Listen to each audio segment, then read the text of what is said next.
Everybody, welcome to the San Juan Seltzer Virtual Sports Bar for our draft coverage show right here on all our streaming platforms. If you're watching, that means you're seeing us on Facebook Live or on Twitter, Periscope, Twitch, all the things that we're on out there. And thanks for joining in here. The Husky Spring Practice, of course, over on Sports Radio KJR. We're going to be covering that, but we wanted to make sure there was a place for people who wanted to continue on their draft coverage to be able to go and hear that too, so because, not everybody is necessarily a Husky fan. So like if Jason Puckett were to want to continue with draft coverage instead of listening to the Husky Spring Game, we get it. So that's why we're here. I want to thank all of our great draft sponsors, but especially San Juan Seltzer up here in the San Juan Seltzer Virtual Sports Bar as I am sipping on a all-natural huckleberry, which, by the way, if you didn't know, huckleberries grown in Montana.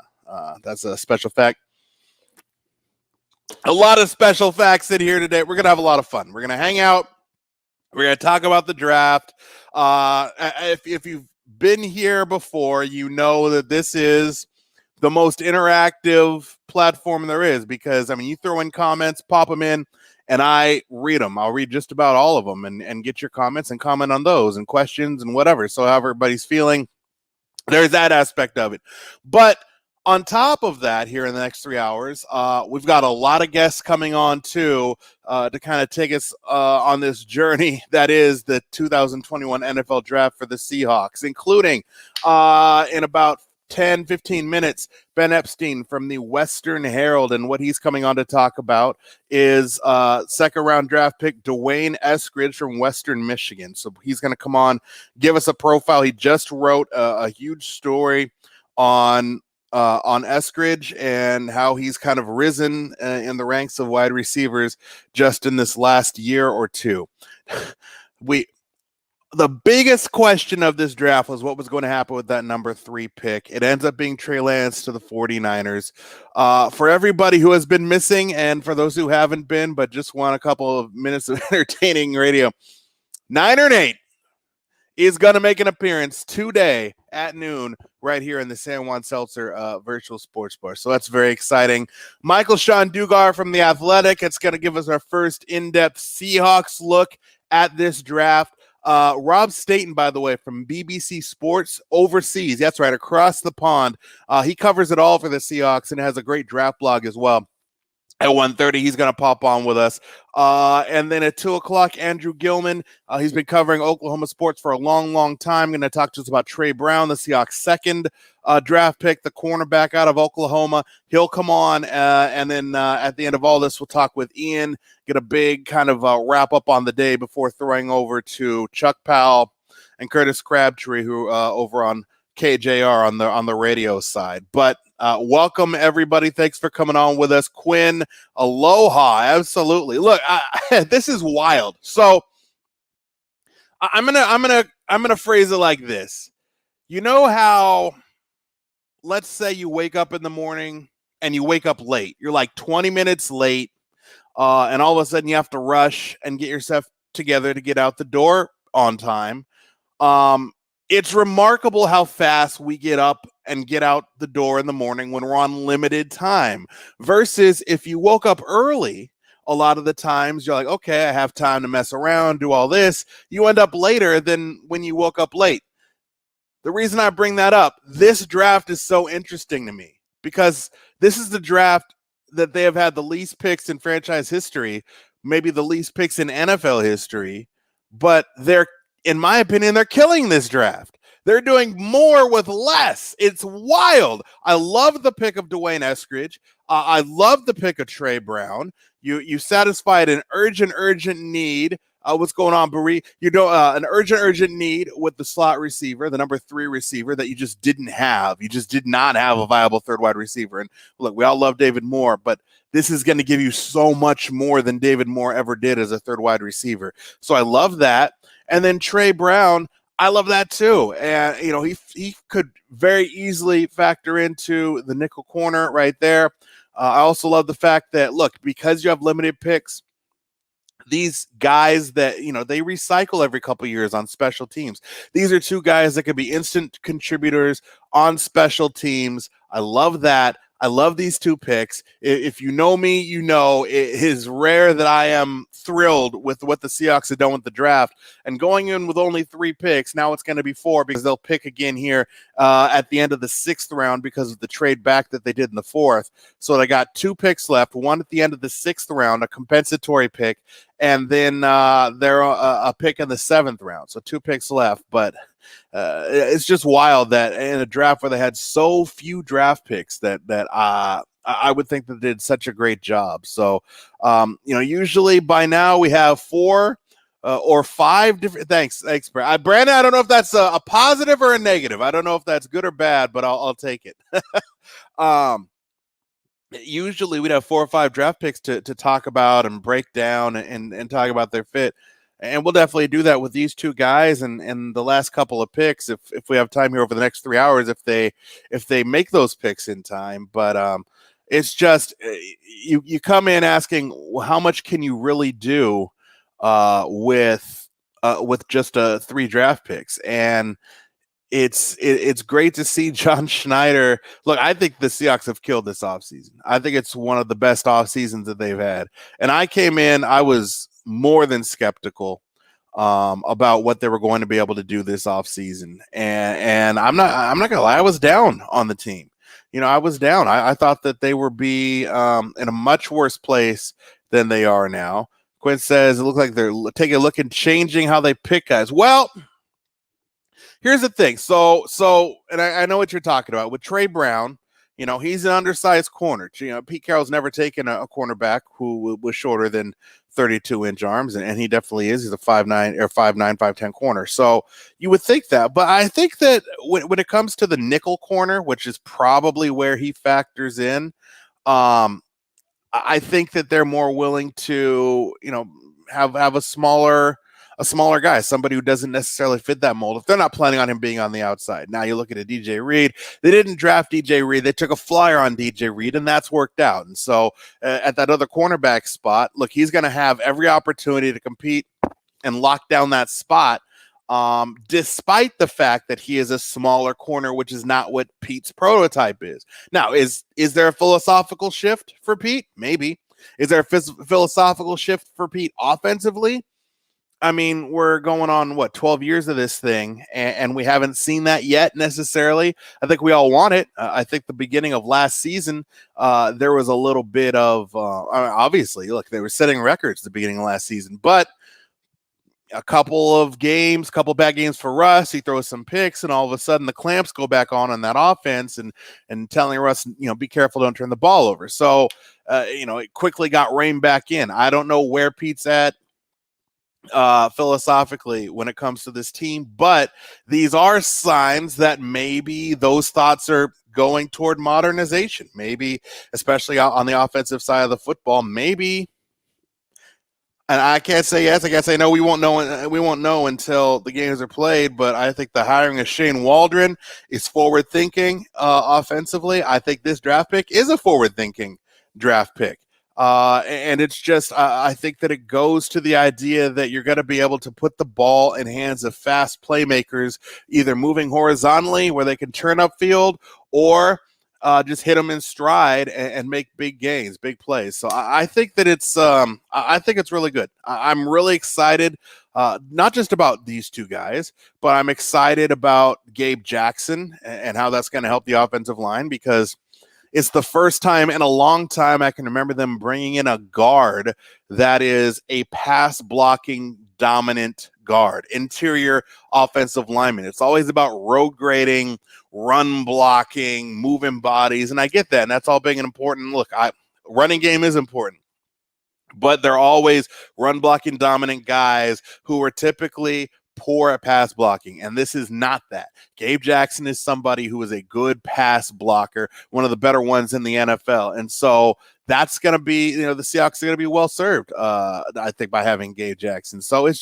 just another acquisition this offseason. I think that there have been a lot of little moves that have slowly moved this team toward where they need to be, including the signing of Gerald Everett, because at the tight end position, look, that's something that they've needed the last few years, and they thought maybe they'd be able to suck some life out of Greg Olsen. It didn't work out. I liked the idea at the time, It just didn't work. So, you get younger and more explosive there at the tight end position. I think this is the best crop of weapons that Russell Wilson's ever had. We talk about DK Metcalf and Tyler Lockett. Now you're adding Dwayne Eskridge to that group. You're adding Gerald Everett to that group. Chris Carson is an underrated receiver out of the backfield.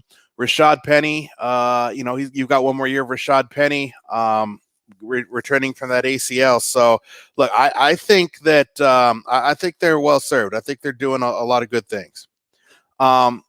So we got a second round pick. We have a fourth round pick that have been made, and then a sixth round pick, a seventh round pick. And I'm just trying to make sure that that we have everything locked in here because we're about 5 minutes away from bringing on Ben Epstein, which I'm really excited because he actually did a really big write up on Dwayne Eskridge. And so, I'm just trying to make sure that we're locked in for that and everything. And so we look good there. That'll be about 5 minutes away. Laura, yes, hockey chick for everybody who enjoys watching and seeing those BECU billboards. There she is. Yes, Brown is absolutely a stud. Trey Brown. I think so. I mean, watching his highlight package and everything, look, he's fast. He's a ball hawk. He's aggressive. He's everything that you're going to want in a nickel corner, I think. Grambling, I didn't watch a lot of Grambling this year, Jesse, so I'm going to believe you on that. But yeah, they definitely need an interior lineman out of this draft, no question. So if you want to get a guard, I don't know if he's a starter or not, if that's just depth. But there's the possibility of bringing in one more interior offensive lineman. If it's a guard, you could bump Damian Lewis over to center if that pans out. But I think that there's some good options there. Andy, dude played in the Big 12 run and gun spread and all wide receivers. Dude was a stud. I think great pick. I think that yeah, I think you're right about that. I mean, it's not exactly a conference that's known for its defense. I was watching a highlight package, and it was a game where Texas scored like 45 points in like a quadruple overtime game or whatever, and it makes the game-ending interception. I actually remember watching the end of that game during the season. So, it's not a conference known for defense, but that doesn't mean there aren't defensive playmakers that come out of there. So that's exciting. I think it'll be good. I think it's a good thing. And again, the contribution on special, you have a kick and punt returner in one or both of these guys, Eskridge and Brown. They get up and go to where they're trying to get to very, very quickly. Gay Jackson on the left, Posick at center, and Lewis on the right. Look at that. I mean, think about it. When's the last time you felt this good about an offensive line? I mean, Brandon Shell last year surprised everybody. He surprised me with how well he played. We've got a year or two left of Dwayne Brown, at his talent level and everything. And so you feel like you've got a good thing there. And that interior, yeah, you feel, I mean, Russell Wilson wanted more protection, better protection. And it's not like they moved heaven and earth, but I think they got that for him. Russell Wilson wants to get hit less, right? So they're bringing an offensive coordinator that's going to get the ball out of his hands quicker. They bolster a little bit the offensive line, and they get him another weapon. I think all those three things are going to get the ball out of his hands quicker. I think they're going to serve the offense better and help move the chains, and they're going to end up resulting in Russell Wilson getting hit less. So I think that all those things bode well for Russell Wilson and the Seahawks offense. And so, I mean, as glaring as the needs have been defensively for this team, I think that they're just as dire offensively. Honestly, I mean, look, you look at these playoff games. I say it all the time. The team is 9-13 in the past 4 years against playoff teams. 10-16 if you include the playoff games. That means they're not winning consistently against the top talent in the NFL, against those elite teams. And so, they've won one playoff game in the last 4 years. So it's like, what's missing? Where's the disconnect? And I think we'd all agree they need to get off to a faster start offensively against these teams and not clamp up the offense and then get down early and then hope that they can make a comeback. And Russell Wilson, he performs miracle comebacks. We know that, but it's hard against the better teams. Lamont, just watch some highlights on Dwayne. He looks like an official replacement for somebody like Angry Doug.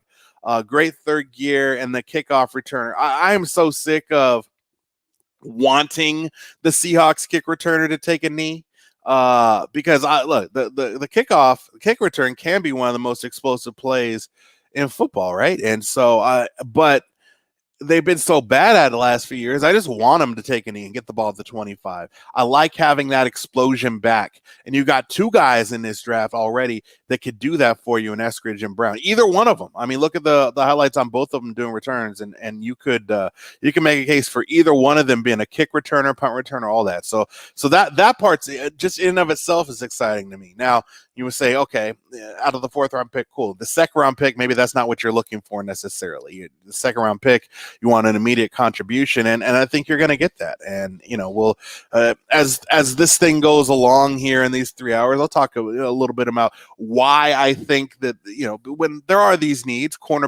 starting cornerback, big need, and there were guys out there, and offensive line, what we talked about, definite need. And that's out there, but I'll definitely talk about why I think Dwayne Eskridge, the 2nd round pick, is exactly what they needed. Why I think they needed a 3rd wide receiver. Brian Walters, number 19. Yeah, just did the automatic fair catch. I mean, the ball was in the air. I mean, it hadn't even hit the punter's foot yet, and it was a fair catch. So, I love that Huckleberry, by the way. I love that Huckleberry. So yeah, we're just to run through the lineup again. What we're bringing on here on the stream. So Ben Epstein here in just a couple of minutes from the Western Herald. He's going to talk more about Dwayne Eskridge and where he came from. I mean, because he's a wide receiver and not a lot of people have heard from him. You look up his highlight package, he's listed, it's titled the fastest wide receiver you've never heard of. So how do you go from that, being the guy nobody's ever heard of, to being a 2nd round pick? And I talked with Ben Epstein about that here in just a few minutes. And then at noon, we're going to get the update exclusively from the Bay, like nobody else can bring it. And that's going to come from Niner Nate. 12:30, Michael Sean Dugar from The Athletic is going to come on and talk about this draft so far. But right now, I want to go to Michigan because I'm proud to introduce the first guest on today's draft coverage here from the San Juan Seltzer Virtual Sports Bar, Ben Epstein from the Western Herald. And Ben, first off, I just gotta, look, you got a Nirvana poster in the background here. You're on here in Seattle. I mean, does it get more perfect than that? No, sir. Thank you so much for having me on, Matt. I really appreciate it.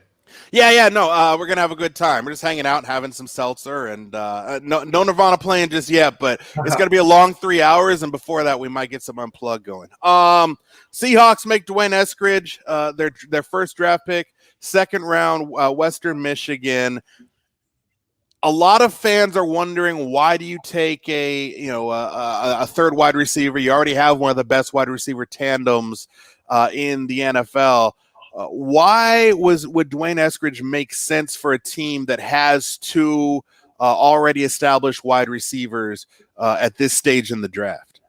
Yeah, I think you couldn't really go wrong, Seattle, at going O-line or wide receiver here. Dwayne especially, what he brings that I think is really special is that, especially in the return game, he's incredibly dynamic, led the FBS in return yards this season.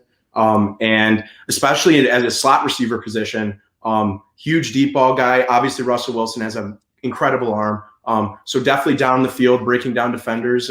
He's a big play guy, 40, 50-yard bombs down the field. You can really count on him for those. And then especially on those inside, maybe slant routes in the middle of the field, he's great at getting those too. So I think he brings a lot in terms of speed. And I know you got Tyler Lockett and DK on the outside. And with a 3 wide receiver set, I think Eskridge complements that perfectly. James Carpenter, Bruce Irvin, and others. The Seahawks are really good at making picks. Their first pick, where a lot of people go, who is that? And with Eskridge, it's interesting because I think it's a name that not a lot of people know, even though he was pretty productive toward the end of his career there at Western Michigan. So I guess my question, Ben, where the hell did he come from? That's a great question. I can tell you exactly how. He was in his freshman year here, didn't make too much noise, wasn't too incredible, developed a lot as a sophomore, led the MAC in yards, receiving yards per game. And then his 3rd season, our new coach, Tim Lester, actually wanted him to switch to defense. So he actually played cornerback through the first 4 games, broke his clavicle. And then he this year switched back to wide receiver, and he was absolutely incredible, 130 about yards per game receiving, which was good for 4th in the FBS. And in the return game, if you add those numbers together, he led the FBS in all-purpose yards. So I think that's where he came from. And then the Senior Bowl came around, and Todd McShay was enamored with the guy in practice. He was breaking down defenders like it was nothing. The speed was there. So I think that's really where he made his name at the Senior Bowl this year. And I think he's just wasn't getting his due credit until that time. And now that he is getting that shine because of guys like Todd McShay and Mel Kiper putting them higher on their boards, I think it's incredible for him. And I think that's where he's been, like he's just kind of that guy that's flown under the radar, obviously going to a mid-major. So those guys are sometimes going to fly under the radar, but he's definitely getting his deserved shine now. And I think you guys would be very happy with the pick.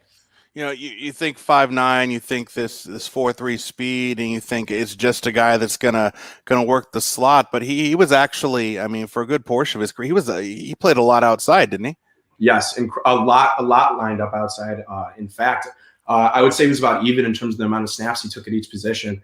And he just has that incredible speed. I know the 40 time maybe doesn't show it. And I remember I interviewed him after his pro day a month or two back, and he was kind of upset with his time, even though it was in the 4.3s, I believe. And he was pretty upset with it, or it was a 4.4.4.3. And if he was pretty upset with that time, he's like, I could have done better.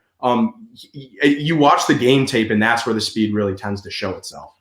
Talking with Ben Epstein here from the Western Herald, and Ben, whenever you make look, the Seahawks are not known for making great picks with their first picks, whether it's first round, second round, whatever. I mean, they take Rashad Penny into the first round, and that hasn't panned out the way they thought it would. I gave you some names earlier, some picks that they made that didn't pan out. So if there was one, look. Given just kind of where they're at, it's not a guy who comes in and is going to be an instant starter. But where I'm looking for him to do is kind of, come in obviously on third downs and help move the chains. Is he somebody even though he's a speedy guy, can he also be a possession receiver in that way to where, he's going to get his hands on a ball and maybe make a catch in traffic? Yeah, like I said, on those slant routes or those crossing routes, incredible in that game as well. His hands are some of the best I've seen at this level of football, and honestly, quite honestly, in Division I football this year, if you put it within 5 feet of him, he will grab it. Our quarterback Caleb Ellaby is pretty talented himself, and usually puts it right on the money. But on those throws where he can be off, Dwayne definitely helped him out a little bit this season, and he also will take those short 10, 15-yard throws, and he will make that a 70-yard touchdown. That's what you're getting, that explosiveness. Yeah, that's what I'm looking forward to, that explosiveness, exactly. And then the other thing I want to do, and we talked about his outside ability, the NFL looks so different right now. I mean, slot receivers aren't just tiny, quick guys anymore. You could bump down a DK Metcalf into the slot if you have a formidable third wide receiver that can be on the outside and kind of create havoc. There have been some comparisons just because of the speed and just because of the game. Some people throw out the name Tyreek Hill, some people throw out the name Tavon Austin, and some people throw out the name Percy Harvin. I give you those three names. If you were going to say he's most like one of those three, which would it be? I would tell you Tyreek Hill, not only because in the crop of those three that you just gave me, he is the best out of them, but just the fact that Tyreek Hill obviously stature-wise isn't the tallest either, but they play bigger than they are, as you can see. Patrick Mahomes will throw up a huge pass on third down and hope that he'll come down with it, and Tyreek has that that vertical ability to come out, go up and get the ball. And I think Dwayne has that same ability, especially with his great hands and his speed, that you can rely on him to kind of Russell Wilson throwing up that ball downfield and hoping that he'll get it. Especially with his speed and his talent, the speed definitely similar to Tyreek Hill as well. And then, I think we got a good idea just from his his interview that he gave, but so much you could tell, like what kind of guy is he? He seems like a real confident guy. Like he seems like he's got no doubt in his abilities and what he's going to bring to the Seahawks. Yeah. So just the conversations I've seen with him in the press conferences, he knows how good he is. He knows that he can beat, I would say, a good hand of NFL cornerbacks and anybody you line up against him. So of course he's going to talk like he's the guy who can do that. He's definitely not shy about it, but he's definitely also humble in a way as well, like very down to earth guy. You won't be mad. Definitely won't see any real off the field issues. He's just down to earth. And he's really a guy's guy, like a player's guy. His teams love him. His coaches love him. If you've heard anything that Tim Lester has had to say about him, they all have kind words to say about him. So I think you're definitely getting a great on the field and off the field guy. Well, Ben, I know you got a new gig as the lead writer there at the Western Herald, and your first story was about Dwayne Eskridge. So I really appreciate your time today coming on with us, explaining exactly who he is, why we're going to love him, and the grunge love as well behind you. So thanks very much, Ben. Thank you so much for having me, man. I really appreciate it. Absolutely. Ben Epstein there from the Western Herald. Look, I think it's a home run, to be honest. I really do. I think that we're going to be really happy with this draft pick. And I said it before, I'll say it again. I said it leading up. I said it, during Chuck's draft miscoverage. What I wanted more than anything out of that number 2 spot was for them to draft and for them to draft a third wide receiver. We all love David Moore and what he did, but he was just not a dynamic, game-changing wide receiver. This is somebody who can help move the chains on third down and sustain those drives. Somebody who you can put on a fly sweep, on a reverse, you can put on a bubble screen, and he has the ability to make it a 20, 30-yard gain or even take it to the house. So I think it's exactly the kind of pick that they needed to make. It's exactly what I wanted, and so that's great. That's great. Don't want to make him wait anymore because I know he's in the waiting room. So, look, we had a huge, oh God, just seeing his face makes me both happy and cringy at the same time. We have an NFL draft where, first pick, second pick overall, foregone conclusions what was going to happen. What was going to be the third pick to the San Francisco 49ers, who moved up and mortgaged? Look, it was a draft day, Sonny Weaver Jr. type deal to move up to 3 from 12. Who were they going to take? It ends up being Trey Lance. The biggest Justin Fields fan in the world now joins me. It's Niner Nate. You can find him on Twitter at NinerNate49. You can find him on the Niners Nation podcast. That's Niners Nation. From the Niner Nation podcast network, and he joins me right now here in the San Juan Seltzer virtual sports bar. Nate, it's good to see you. How you doing, man? It's good to see you too, Slick. It's been too long. I know it. It's been kind of a crazy few days. A lot of us on Niners Twitter and just Niners fans in general were so in on Justin Fields, and for them to take Trey Lance, it was kind of shocking. Like, if you look at the stream we did on Niners Nation when they took Trey Lance, a lot of us were shocked, just because we were so enamored with Justin Fields and what he was able to do against high-quality talent like Clemson. And even if you watch that Alabama game, it's kind of a Patrick Mahomes in the Super Bowl kind of situation. He was really good. Their defense was just awful against that Alabama offense. And so you look back at that film and you're like, well, how the Niners skip on this guy? And over the last couple of days, I've tried to kind of take back and read about Trey Lance and kind of learn more about him. And Kyle's enamored with him. Kyle thinks that he's the smartest quarterback in the draft, and that's what he wanted. He wanted a guy who can learn his playbook quickly because they want to move off Jimmy Garoppolo. They saw what every Seahawk fan in the entire league saw last year, and that is that Jimmy Garoppolo doesn't scare the Seattle. He doesn't scare LA, and he doesn't scare the Arizona Cardinals. And if you want to have a chance at going back to the Super Bowl, your quarterback has to at least scare somebody. I feel like there's two things that when Kyle Shanahan puts his head on the pillow at night and goes to sleep, he wakes up in a cold sweat. Obviously, one is 28-3, and the other is Jimmy Garoppolo, overthrowing Emmanuel Sanders in the Super Bowl. And I think that throw, especially because that at that moment it must have been decided this isn't the guy. My guy makes that throw. And so, because look, this is a team that was in the Super Bowl 2 years ago. It's so easy to forget that. When Jimmy Garoppolo has him in the quarterback, that's when this team has struggled. 3 out of 4 years, they haven't made the playoffs. Why is that? Jimmy Garoppolo hasn't been healthy. That's been the main catalyst behind that. When he was healthy, he was good enough to take the Niners to the Super Bowl. So, is Jimmy Garoppolo better than you and maybe me? Kyle Shanahan is treating him like he is? Is he that good? Or what's the deal there at quarterback? Because did they need to go? I guess my question: did they need to go get themselves to the third round, give up 3 first-round draft picks and everything to take a quarterback, which seems to be a position that they might have already had somebody pretty good? It took them to a Super Bowl. I think me and you have talked a lot about this off of, any sports radio or anything, is that Jimmy Garoppolo, there's specific differences between him and the truly great quarterbacks. And when you watch Russell and Kyler, and even now Matthew Stafford, who's in our division, I think we're all afraid of the Rams and what they might do.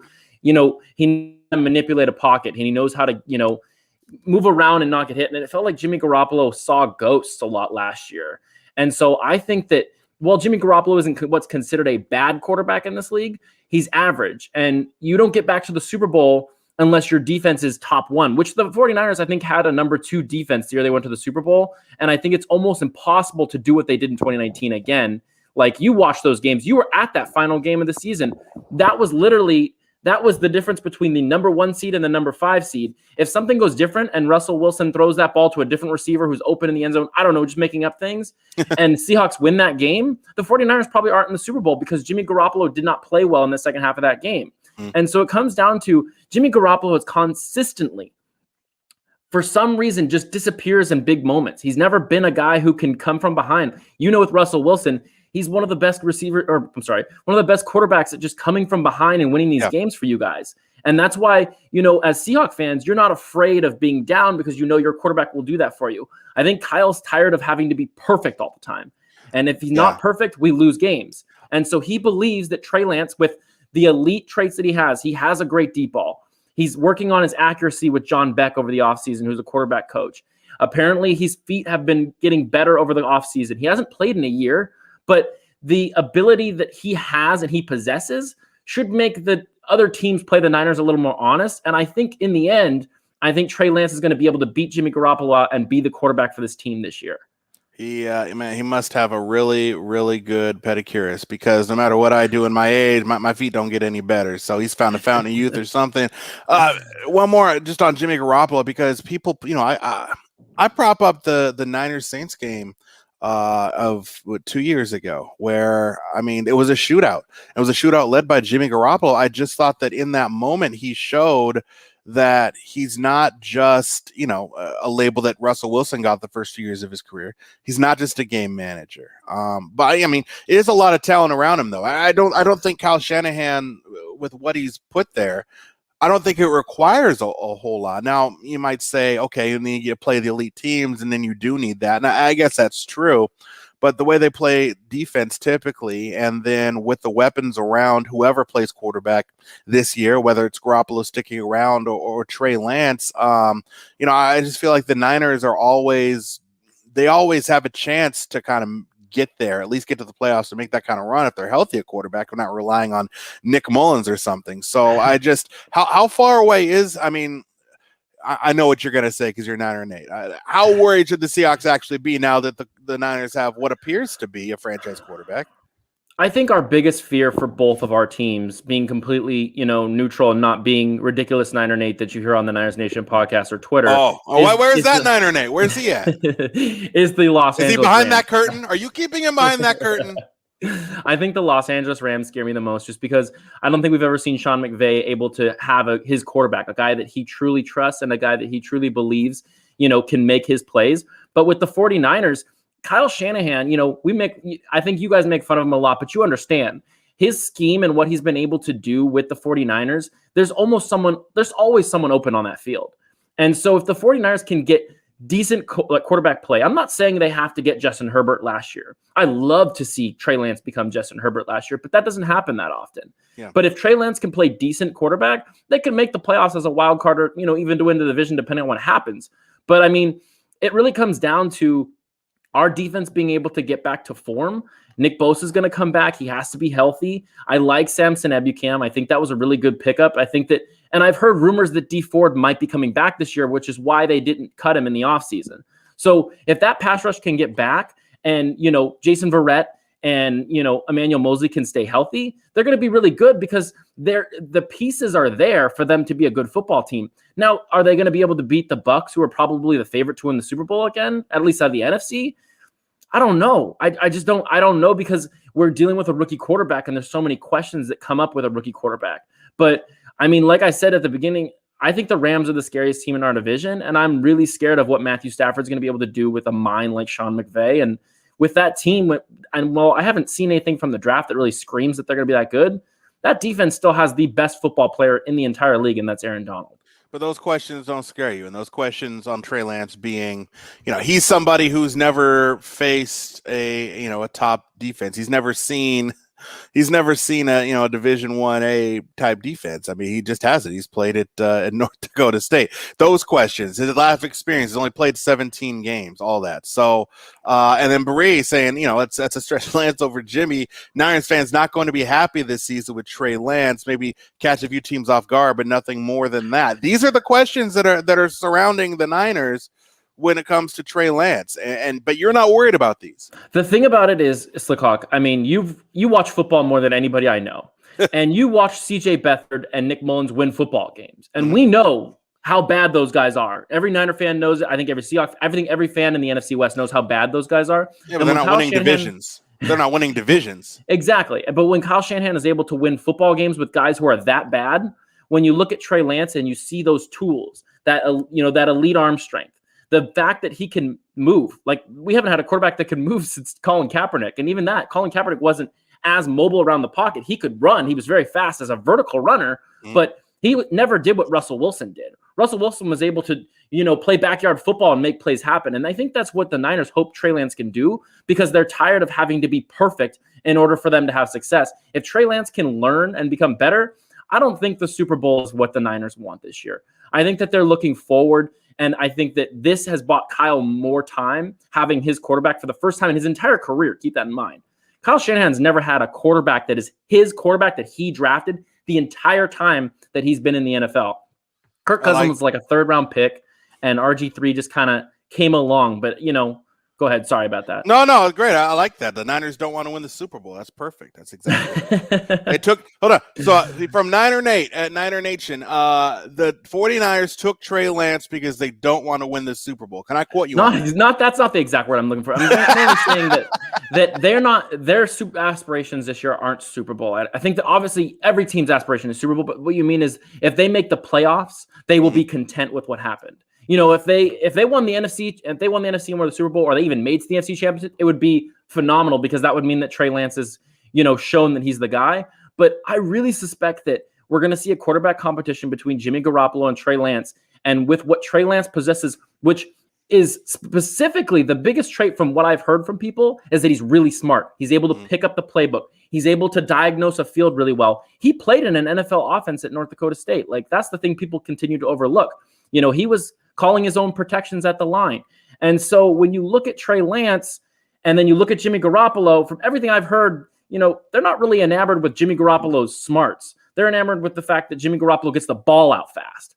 Well, if Trey Lance can diagnose a play, get things done, and get the ball down the field, he'll be starting pretty soon. I just don't see any way that Jimmy Garoppolo can beat out Trey Lance. But does he date porn stars like Jimmy? That's the question. He actually dates Liv Cowherd, Colin Cowherd's daughter. Found that out the other day.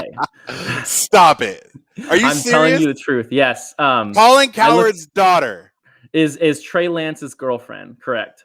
Oh my God, it's gonna turn into a Niners show. Oh, as if people didn't think Colin Cowherd was insufferable enough. Hey, one last thing. A name that I had never once heard of is Kerry Hyder, and yet you look at the numbers and look at some of the highlights of what he did last year. Somewhat of a formidable force. The Seahawks had him here in the offseason to be a 3-tech. Who the hell is he? And was what he did last year sustainable? I don't know if it's sustainable, but what Kerry Hyder was able to do is, as soon as Nick Bosa came in, they signed him off the street, and he was able to come in and be a decent pass rusher for a team that pretty much was already out of the playoff race. He came in and he made plays. And, I think that the Niners without Nick Bosa are just never going to be formidable pass rush. But what Kerry Hyder was able to do with, Kinlaw and Eric Armstead and, pretty much dudes off the street at that point, they were so injured, was pretty impressive. And I think that you're going to be pretty happy with what you see from him. I noticed that one thing, watching the Seahawks offseason, because I still follow the NFC West avidly, even though I don't work up in Seattle anymore, is that, your pass rush has become much, much better. And I think that you should suspect to the point where, you're not dealing with guys literally not able to cover anyone because nobody can get to the quarterback because they're having to cover him for 7 seconds. And I still think, personally, I think Richard Sherman's going to re-sign Seattle before the end of the month of May. I think that Richard Sherman will come back, and I think that'll be good for you guys, because I think Sherman might be, I don't want to say washed, because I really respect the guy and I've met him and he's a good dude. I think he's a little older, but I think what he'll do is he'll be able to take your younger guys and maybe condition them and teach them like he did with our guys. I think that Emmanuel Mosley specifically, you've watched him a lot. He was an undrafted free agent, and Richard Sherman really helped him become, he's going to start at corner for the 49ers this year. And I think that he's a decent corner in this league. And he was undrafted. And so like getting Sherman in there, I think would be the best free agent acquisition you guys could get, because your pass rush will be better. How much better? I can't really say, because Kerry Hyder only did it 1 year. Yeah. If he can do it again, then you guys are going to be a formidable foe when it comes to the pass rush. And I think, that's good for you guys, because, the corners really struggled last year when you watch those Seahawks games. Real fast. Is Ahkello Witherspoon, is he worth anything? The problem I've had with Ahkello Witherspoon is he tends to get into his own head. If you watch the 2019 game against Minnesota, they benched him for Emmanuel Mosley because he came in and something happened. He was in his own head and he got immediately beat by Stephon Diggs. And granted, it's Stephon Diggs. We're not necessarily dealing with a scrub, but he got beat right away. They took him out. Emmanuel Mosley came in and Minnesota never scored another point in that game. And so it just comes down to Ahkello being able to, stay out of his own head and just play football. And the reason the 49ers didn't re-sign him is because he kind of got in this what we call on 49ers Twitter, the Kyle Shanahan doghouse. And, when some guy doesn't do what Kyle Shanahan wants, Kyle Shanahan tends to just put him to the side and just kind of forget about him.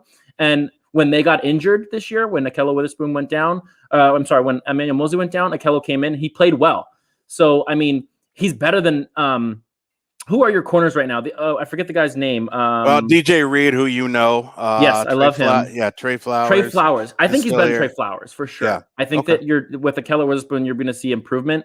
Now from Shaquille, I don't know how much better Ahkello is than Shaquille and what you saw from him last year, because he had some games where he was very good, but then sometimes he would disappear as well. And so that's going to be up in the air. I think that you guys just drafted a corner in the 4th round today. Yeah. Yeah. And so be interesting to see if they want to start him. But Ahkello is going to be your starter on day one, I think. Nate, this is the longest amount of time I would have ever wanted to have a 49ers fan on. I appreciate you putting your big head right in the middle of the screen so I didn't have to look at that logo the whole deal. So I appreciate you doing that. Oh, there it is. See there. This was my war room for the draft when we did the Niners Nation draft. I bet it was. Niner Nate. Check out his podcast if whatever reason, if you want to hear somebody talk about the 49ers. I can't imagine why, unless you're going to make fun of them. But Niner Nate, thanks. No, really, thanks for coming on. Send me trade requests. We'll talk. All right, we'll do it. I'll knock it out. Take it easy. Good luck. Have a great rest of your draft. Thanks. You too. And when I mean great for you, I mean bad for your team. Okay. That was fun and informative, actually. So it was good to have Niner Nate on. Talk about some of the competition here in the NFC West, because the West keeps getting better around the Seahawks. So they got to keep it pushing too. Yeah, I am. Lamont, that's a good point. I am really glad they didn't take Justin Fields. I know a lot of Niners fans wanted it. Nate there, obviously, he wanted it. That's what I didn't want. I was like, do whatever you want. I really hope it's Mac Jones. But Trey Lance, he's just so unproven. It could work out to be really, really great for us and really, really bad for them. It could work out the other way too, though. I guess I have to acknowledge that. But I mean, this is more of a fan zone than it is a straight up analysis zone. So I don't have to. I can put my fan hat, my 12 hat on a little bit. Justin Fields.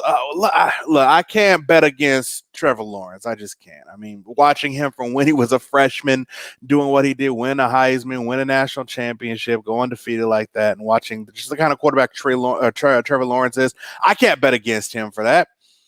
Worried about the Cards. No, I mean, I'm not worried about Cliff Kingsbury. Kyler Murray.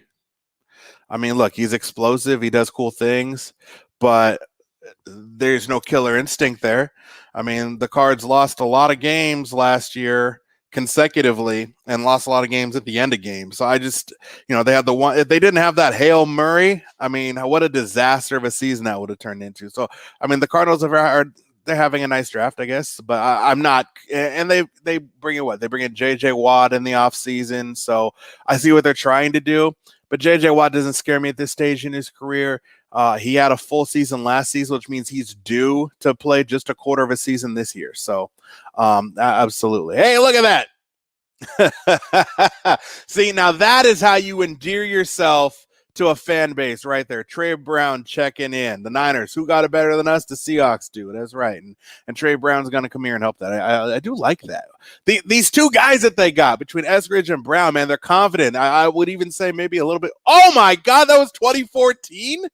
Oh, he dissed the Niners back after the NFC Championship. Is that right? Or maybe just before that. That's before the NFC Championship game, as a matter of fact. So before the tip, like 2 weeks before the tip, which might have even been in like the bye week that the Seahawks had, Trey Brown was talking smack to the Niners, and now he gets to pick them off twice a week. Wow, I appreciate that. Thanks, Shockey, for bringing that to my attention here in the San Juan Celta Virtual Sports Bar.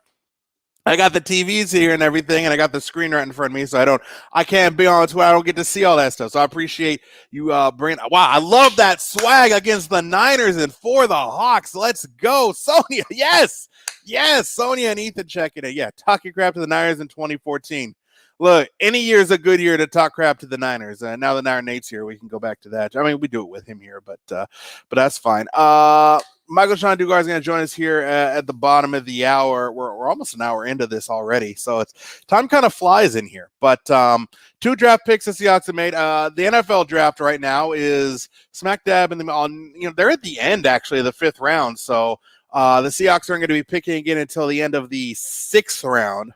Right here, they've got 11 picks left here in the 5th round of the NFL draft. Offensive line help. Definitely needs some depth. Because when you think about it, so let's say you're starting offensive line. You got Dwayne Brown at left tackle. Left guard would be Gabe Jackson.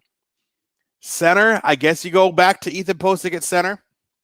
I don't really know what else you could do there, unless you're going to play Jamarco Jones at a guard spot and slide Damian Lewis inside, which is actually something you might see. And then right tackle Brandon Shell. So I like the starters. Depth-wise, I don't think you have a ton. So, you'd like to see to get some depth.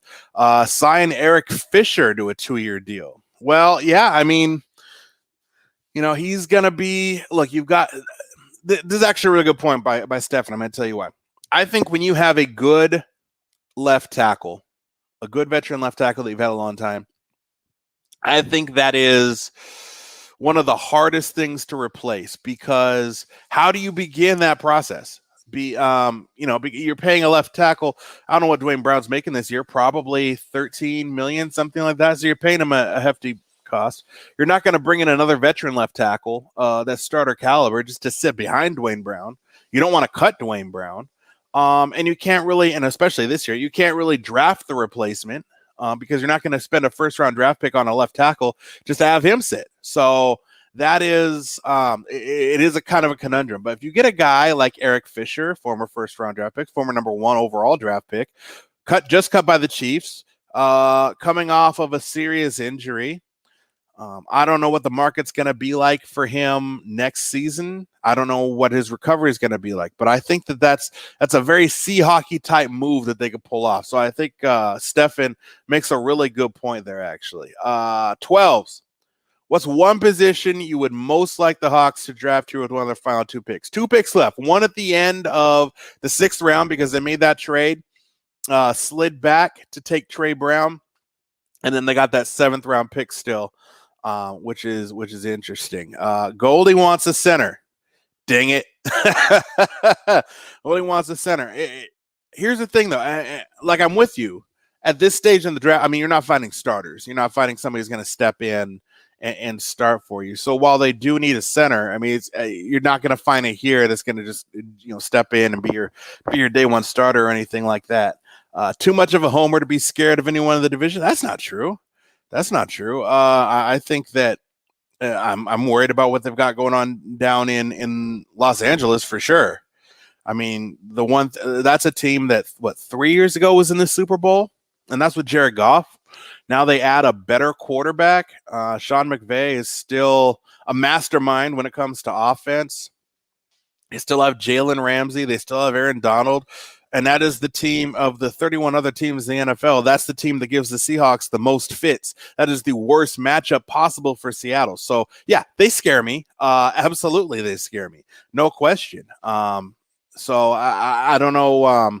I'm not going to evaluate exactly what they've done here on draft day just because I haven't paid super close attention. They didn't have too many draft picks here in the first part of the draft just because that's how they got Jalen Ramsey and some of the talent they have. But yeah, no.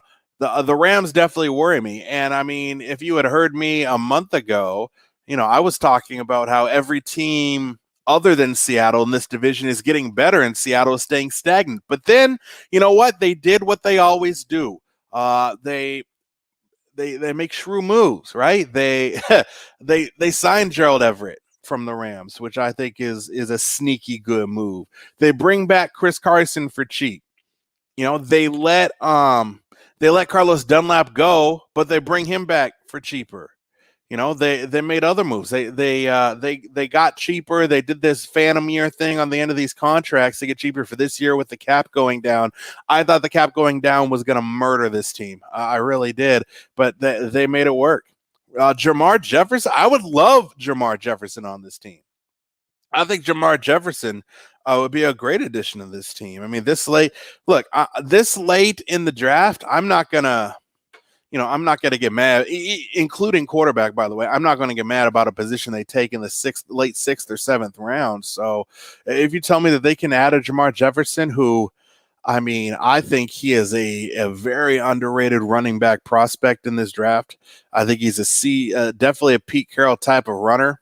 And what he did at Oregon State, look, we've seen Oregon State running backs have success. Everybody remember Steven Jackson? He did it for the Rams. So, no, I think that Jamar Jefferson would be an excellent draft pick. I would love to see him come off to the Seahawks. I don't know if he'll make it all the way to the end of the sixth round. We got 10 picks left to go here in the fifth. So you've got another probably 45 picks to go before Seattle picks again. But yeah, if they were able to do something like that, I'd be happy with that. Sure. By the way, 1:00. I'll run through the schedule here. So Michael Sean Dugar from The Athletic is going to come on here in about 10 minutes. Just talk about what the Seahawks are doing. I'll ask him, by the way, about Jamar Jefferson.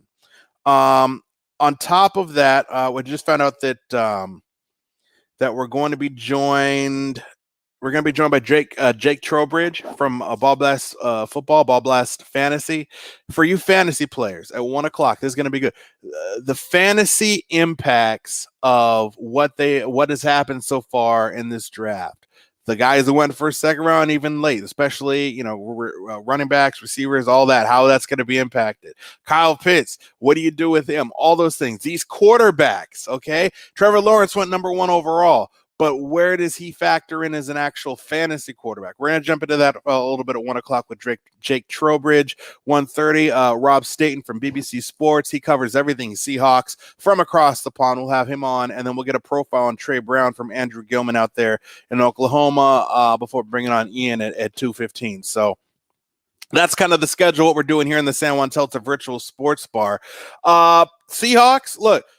Trey Brown, we haven't talked about that pick a lot yet. A lot's been focused on Eskridge, and you can see why with him being a second-round pick. But Brown, he's a smallish cornerback, which is not the style of cornerback that Pete Carroll usually brings, right? Pete Carroll is usually all about big and long arms and everything. It's not Trey Brown, which tells me one thing. They're planning on him being the nickel corner. And I think you can't have enough cornerbacks, really, when it comes to this league. And 3 and 4 wide receiver sets are the norm in the NFL right now. So I think that that's something that was a need. Cornerbacks a need, period. And so...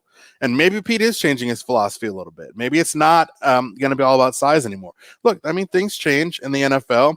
And I think that maybe the success that the Seahawks had with DJ Reed this last year maybe showed that, speed might even be more important than size at this point. It's been a long time. I mean, you got to think about it. What was, it was the LOB, right? Legion of Boom. One of the biggest parts of that was what these DBs did at the line of scrimmage, hammering these guys. I mean, it was bam, right in your face, physical, press, press man and all that.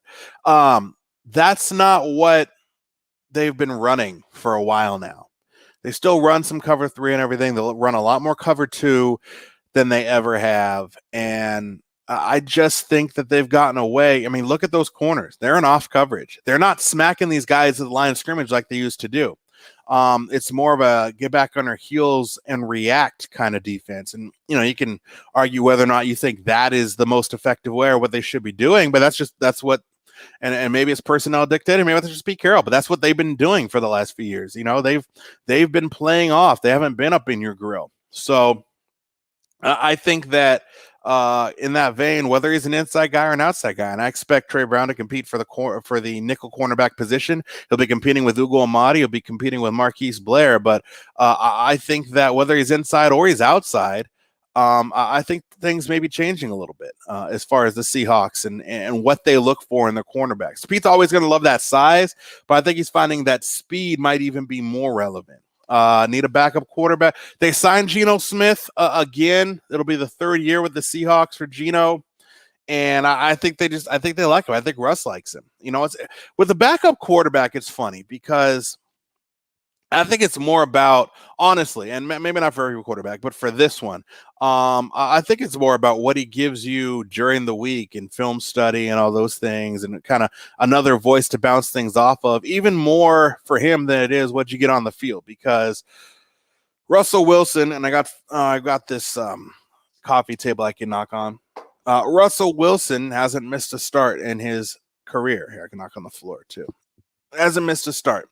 Okay, only missed a few snaps ever. So your backup quarterback is somebody. Yeah, I mean, is it somebody who can win 2 games if something were to happen to Russell? He got a concussion or something. Yeah, it's that. But you're not planning on that happening. You're just, because honestly, if Russell Wilson's out for a large period of time, you're kind of done anyway, right? So, yeah, it's somebody who can captain the ship for you. He can be at the helm for a couple weeks if you need that. But also a good voice for Russell, a veteran voice for Russell inside the film room, film study, and out there on the practice field. I think that Geno plays that role really well for him. I think he's really comfortable with that. Russell is. And so I don't anticipate them making a change there unless they have to. I mean, they've gone the rookie route. They went with Trevon Boykin. In that experiment that didn't work. And so I think that scared them. I think they're wanting to go the veteran quarterback route, and why not the guy who's been here 2 years? I mean, it just makes the most sense. I don't see them draft. I won't get upset if they draft a quarterback. I just don't see it happening. But that's a great comment. And if you have comments, by all means, volley them in. I'd love to see them. But when it comes to, we got popping to somebody in here. Okay. All right. I got to get up here. Got bad eyes. All right. So Russell Wilson approves. So me and Puck, we've been doing this for a while. So it's the Seahawks acquisitions, right? Does Russell approve or not? He's been tweeting out his praise about just about anybody except for the offensive line. But here's Russ. Boom. And that's to Dwayne Eskridge. Can't wait to see you ball out. So Russell approves. And go Hawks. Russell approves. He's bought in. And that's, look, how much say-so did Russell Wilson have in that selection? I have no idea. Probably none. But, it's somebody that's going to help him out. Backup QB, Tony says, we have the ultimate backup quarterback in Geno Smith. Look, he's a good backup quarterback. I like him. I like having him here. Could he win you a couple games? Sure. I think he could. I think he helps Russ out too. So Michael Sean Dugar coming up here in just a couple of minutes from The Athletic. I really want to. How about a 6'3" center with 34-inch arms? Trey Hill from Georgia. You know about Trey Hill more than I do, sounds like, Jesse. But look, I mean, that works for me. That works for me. A backup center, absolutely. Oh, I think I just heard Mike pop in, so we'll bring him on here in just a second. Backup center, sure, why not? I'm with it. Speaking of with it, man, the most with it guy in Seattle media that I know is Michael Sean Dugar at Mike Dugar from The Athletic. He covers it all for The Athletic. Whether it's just a game story or a scathing article that sends the entire national media into a storm of controversy. Mike Dugar does it all, and he's joining me right now here in the San Juan Celta Virtual Sports Bar. What's going on, Mike? You enjoying the draft? Yeah, I mean it's not bad. I've got it on mute. I'm not gonna lie. I have the Yeah. draft on mute because last year, I mean, I don't like the guys that they have on there either, other than Lewis Riddick. But last year they did a lot of trauma porn with some of the prospects. Like it would be like, yo, look, he had this many catches in the bowl game, and then he's 6 foot and his mom's on crack. And then I'm like, what? How is that? That's not a stat. That's not. So I thought that was a little weird. So this year I was like, you know what? I don't need to hear Booger and them like that. Uh, I'll just read up on the prospects myself. And if I find out their mom was on drugs, then I'll use that as an aside, not like a bullet point on his chart. it's all about the analytics these days, though. So I mean, crack factor might be something that they put in a draft profile here in 2021. You know that it's all about that. Look, I think you're the first repeat customer, by the way, here to the virtual sports bar. You were with us last year and provided some excellent analysis on the Seahawks draft picks. We had a lot more to talk about than we do this year. So we just got two guys that we could talk about right now, but that's enough. Look, you and me, we can spin on anything regarding this team. So I want to just start off at the beginning. Is usually the best place to start a story, and that's with Dwayne Eskridge, wide receiver out of Western Michigan. And I said all along, I would love for them to take a third wide receiver, David Moore, who didn't come back. I think he's in Carolina now. David Moore just wasn't it. And I think Russ, look, he talked about wanting to not get hit. And I think there's so many facets in that, but a third weapon, somebody who can help move the chains and you can put the ball in the hands and just watch him go. I think he helps in that endeavor. Yeah, and he's a potential starter too, and that's what they had to do with pick 56 if they were going to stay there. I wasn't cool with the only way I was cool with someone redshirting essentially for a year was they took a left tackle, right? Because you look at all the good left tackles in the league, they're all first round or second round picks. Yeah, right. Like that's with the team that drafted them usually, and if they have changed teams, they were traded for the equivalent of a second round pick or a first round pick. Like you have to use those type of assets. So I would have been cool there. But in a league where 3 receiver sets are the norm, your third receiver is a starter. It's not depth. Like no one should refer to your third receiver as depth. The Seahawks, I believe, under Shoddy, used 3 receiver sets. I want to say higher than 63% of the time, like 64. It was really high. 2019, it might have been like 70%. Like that's really, really, really high. So you rather have a third tight end a third receiver than like a number 2 tight end or like a number 2 running back. Like your third receiver is in theory going to be on the field a lot more. So I do like it in that regard. I like that they didn't just take a slot guy. Yeah. I would have been really hard on them if they'd have done that. You got to take a guy like Tyler Lockett, which is like Lockett played outside under Bevel. Mm-hmm. It wasn't until Shoddy showed up that was like, why don't I just have you play the slot? You know, part of that is probably because Doug retired after 1 year. So it's a slot vacancy. So it's not like Bevel's fault. But that shows you like Tyler's small, but he plays outside because outside is where you get a lot of those deep developing crossing routes and post corners. People really want to see a good example of it. Like Tyler's first touchdown against Denver in 2018 is a route they love a lot. It takes a long time. It's a deep play action, but he's open on it like 90% of the time. I think he ran the same route against the Cowboys this year and scored. Like those are the type of routes that you run from the outside, and you can be small as long as you're fast. You can score. Like Pete said some stuff about gadget plays and reverses and jet sweeps. I'm not really with all that. Can you catch the ball down the field? That's how you score. So I like that part of Dwayne Eskridge's game. The what I find interesting what you said there, because we have Ben Epstein from the Western Herald on a little bit ago, and he was, he's followed Dwayne Eskridge for a few years now, Western Michigan, and talked about just the fact that half the time he did line up on the outside, so that could push Tyler down inside. What I'd like to see is more of it pushing down DK Metcalf inside too. It's just you've got 3 wide receivers that are 4-3 guys, so I think interchangeable roles and keeping defenses guessing, I think could be really key with this offense. Yeah, you look at honestly, it doesn't matter who's inside necessarily for me. It's just about who can get open and who Russ trusts there. Because you look at Russ's like I use like True Media, it's like an analytics site. They have Russ's heat maps. I'm not the only person who has it, but they show where Russ throws the ball. And there's a lot of action outside the numbers and not so much in the middle of the field. And to attack the middle of the field, tight ends are nice too. But again, who's on the field more often? It's receivers. Yeah. That's why I threw those numbers, out there. So yeah, being interchangeable really matters a lot too. I mean, you look at like I thought something was interesting that Pete mentioned about like 11 personnel being a big part of Shane Waldron's plan. That was like a hint at what he's going to steal from the Rams, because we really don't know. If you look at the Rams in 2018, they were 11 personnel all the time. I don't have a number off the top of my head, but like I get, for example, my colleague Jordan Rodriguez, who covers the Rams for The Athletic, her Rams podcast is called 11 Personnel. Wow. Like that is how often like that became a thing for them. They switched it up in 2019 because defenses got smart. Bill Belichick gave away the recipe in the Super Bowl, but like that was part of the plan. They had like Brandon Cooks, Cooper Kupp, and Robert Woods. Like, there's no reason to take y'all off the field. And I was like, yeah, you're right. And now if Eskridge is anything like the other second-round picks that the Seahawks have grabbed at receiver, Golden Tate, P. Rich, and DK, there's not really a good reason to take him off the field. So like I'm projecting all the optimism right now, which is what you're supposed to do on draft weekend. But there are some legit reasons to be happy about the pick if you're a Seahawks fan. All right, so heat maps and then crack rating as well. So I'll have to check that site out.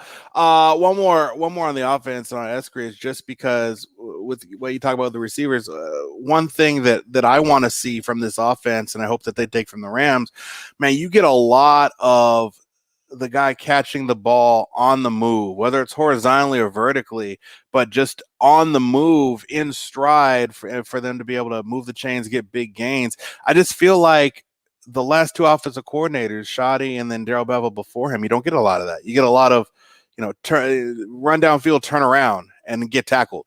Not a lot of yards after catch. What I want to see translate from Waldron's offense or from the McVay's offense and translate with Waldron here to Seattle is, whether it's moving across the formation or down or whatever, get these guys while they're still moving and let's get some yards after the catch. And if you're going to be doing that, Eskridge should be a perfect guy for that role.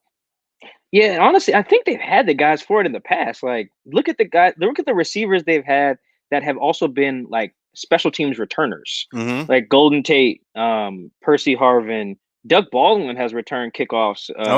And then Tyler Lockett. Like, clearly those guys can run with the ball in their hands, right? It's not like a flaw in their game. They just kind of weren't really used that way naturally. The Rams under McVay are like always top 3 in like yards after catch per reception, and I think under Shoddy, the Seahawks were like always bottom 3 or at least like bottom 4.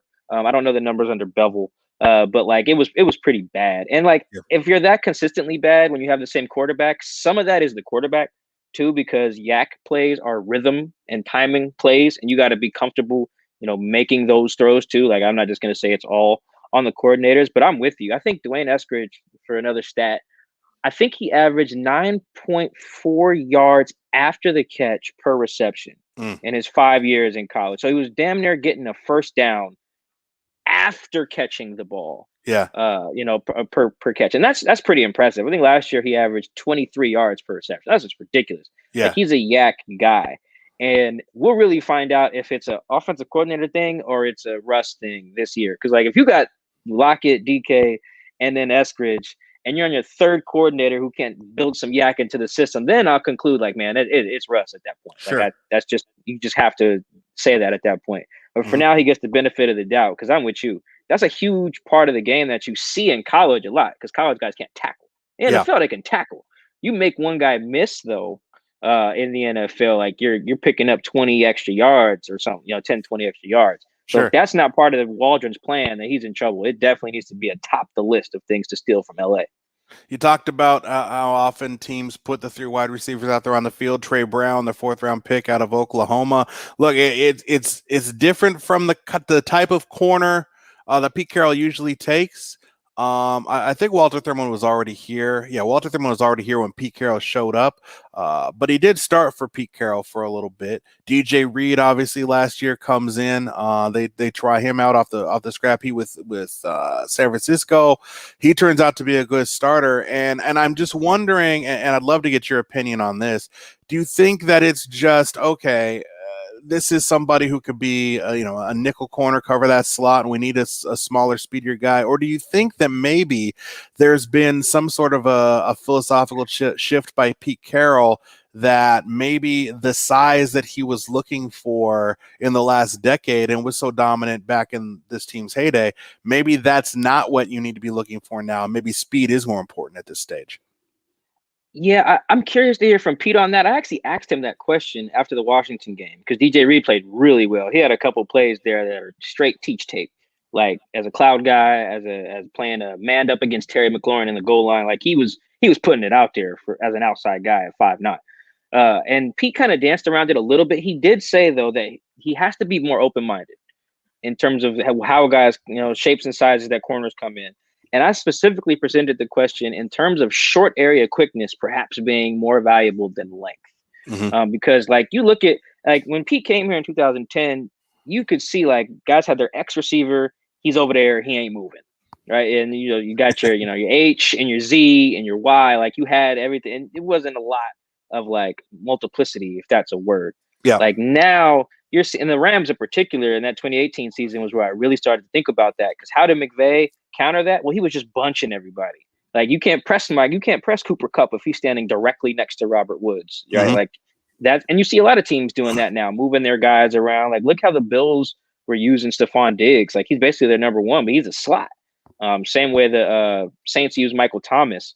Like they're moving their guys inside, and you just can't press a dude in the slot. Like Godspeed if you try to do that. So I think short area quickness is something that should be maybe more emphasized than just having 32-inch arms or whatever, because all these motions and bunch and tight formations and all that stuff. And Pete even admitted that a little bit too. He said that you can't replace quickness.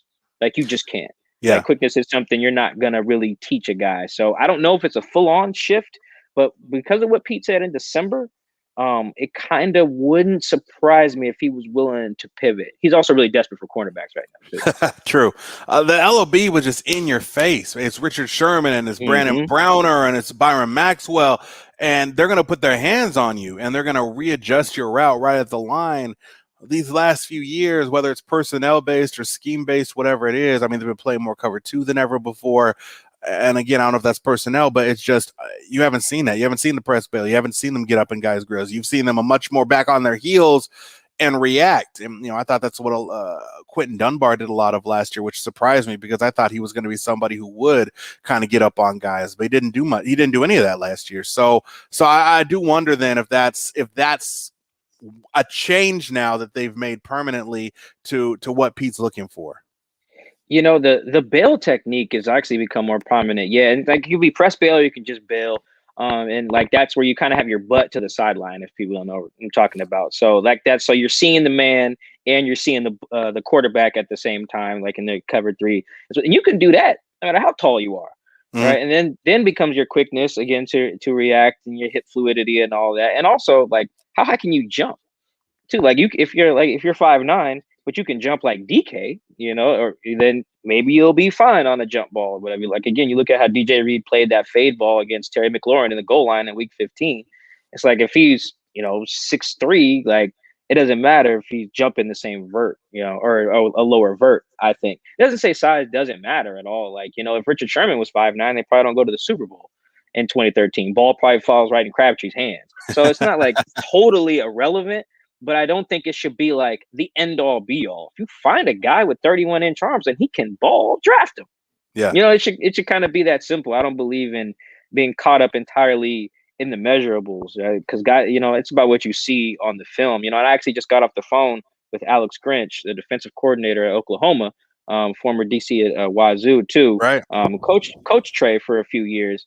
And he was just like, yeah, no, Trey gets his hands on people. That's what we told him to do. He had like 17 penalties over the last 2 years, which is a lot. But Alex Grinch was like, no, we told him that. We said, if you're being over aggressive, that's good. If we have to teach you to be aggressive, you're getting benched. Sure. Right. Like we'd rather have to have you, rear it down than we have to ramp you up. Mm-hmm. So I think that fits with Pete Carroll too. I think the year they won the Super Bowl, they led the league in DPIs.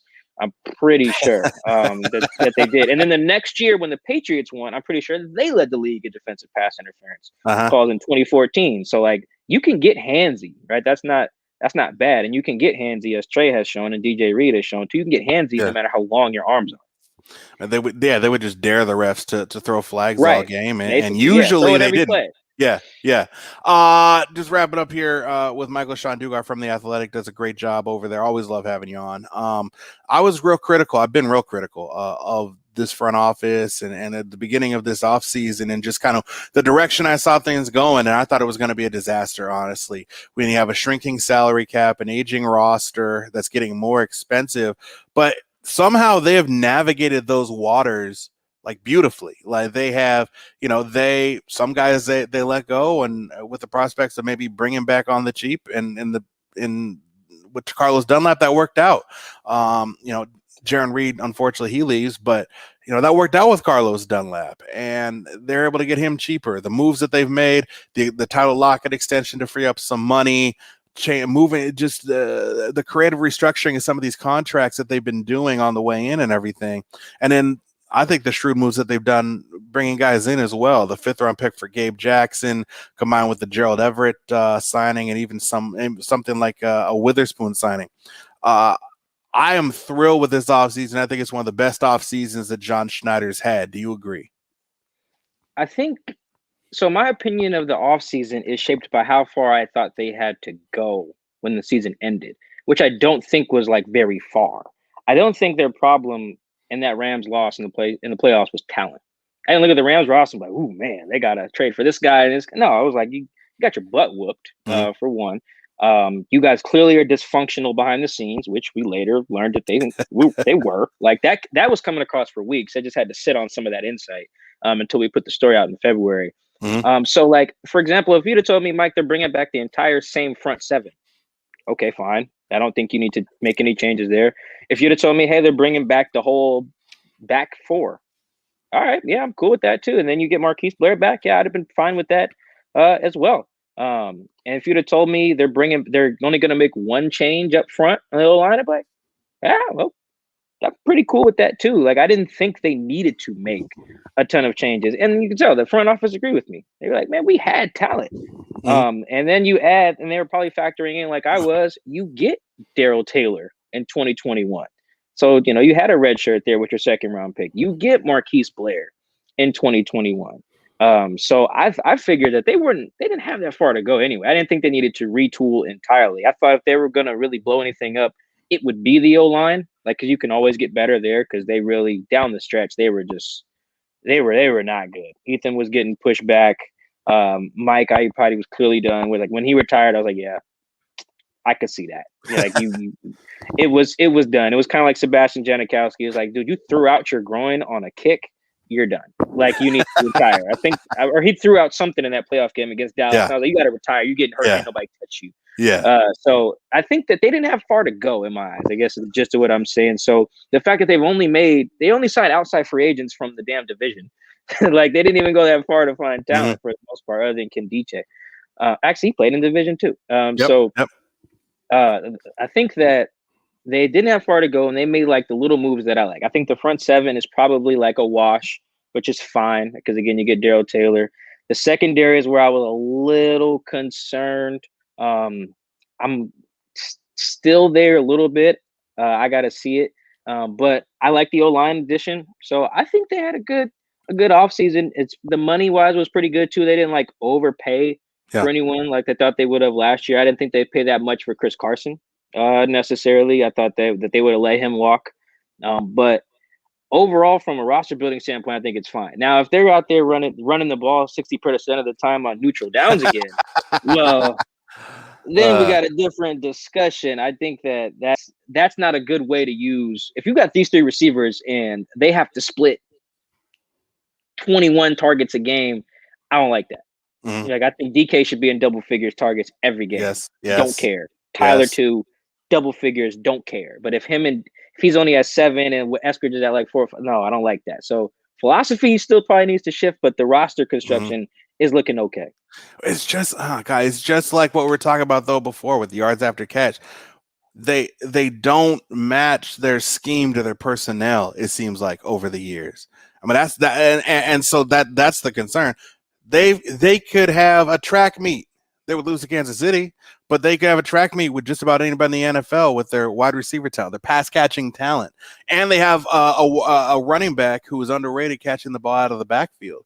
Russell Wilson, I think, has the most talented crop of pass catchers around him that he's ever had, the most talent around him that he's ever had. And we know how good Russ is. So I think that it's just, you've got to make the most out of that. And I think that's, if they don't, that's what's been holding them back, and that's what will continue to hold them back. I think that they'll go as far as this offense will take them. Yeah, I mean, you really can see why Brian Schottenheimer, when he got here in 2018, was like, man, looking at the rosters, like, we should be throwing. You know, like threw against Denver. Because I think in Denver they started with Brandon Marshall, Doug, and Tyler, which even then it's like, yeah, let's, and then also had David Moore at that time too. So it's like, no, we should, and rookie Will Dissly, who was a baller. So it's like, no, we should be throwing the thing. Even against Chicago, it's like, I still like this roster says throw. And then Pete sat him down in week 2 and hey, we 0-2. Let's run it. Right. And then Chris ran the ball 30 times against Dallas and then missed the next week because he had a bad groin. It's like, I see what Brian Schottenheimer was doing. Even in 2019, it's like, yo, I got this Metcalf kid and you want me to ask him to block? You sure?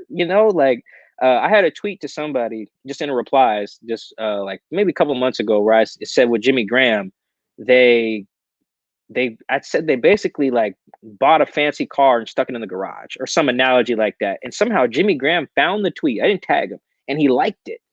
And this was like 2 months ago, right? Because that was the problem. The same thing with Percy Harvin. You got this really fancy toy and was like basically using it for fly sweeps. I didn't like that. And it's the same thing like you said. They have an abundance of riches with these skill positions. And I just think it's a misuse of like resources to get them and then try to run the Ravens offense or what the Niners are doing. Why would you do that when you have Pittsburgh type of talent? Like they have really good receivers out in Pittsburgh. They have everything in Pittsburgh, actually. So like, why would you, if you have that weaponry, why run the Ravens offense? So I'm with you on that. That's going to be the downfall of the team more than anything. The problem is not talent. We'll see if the Shane Waldron pickup is a slight philosophy shift, and I hope that it is.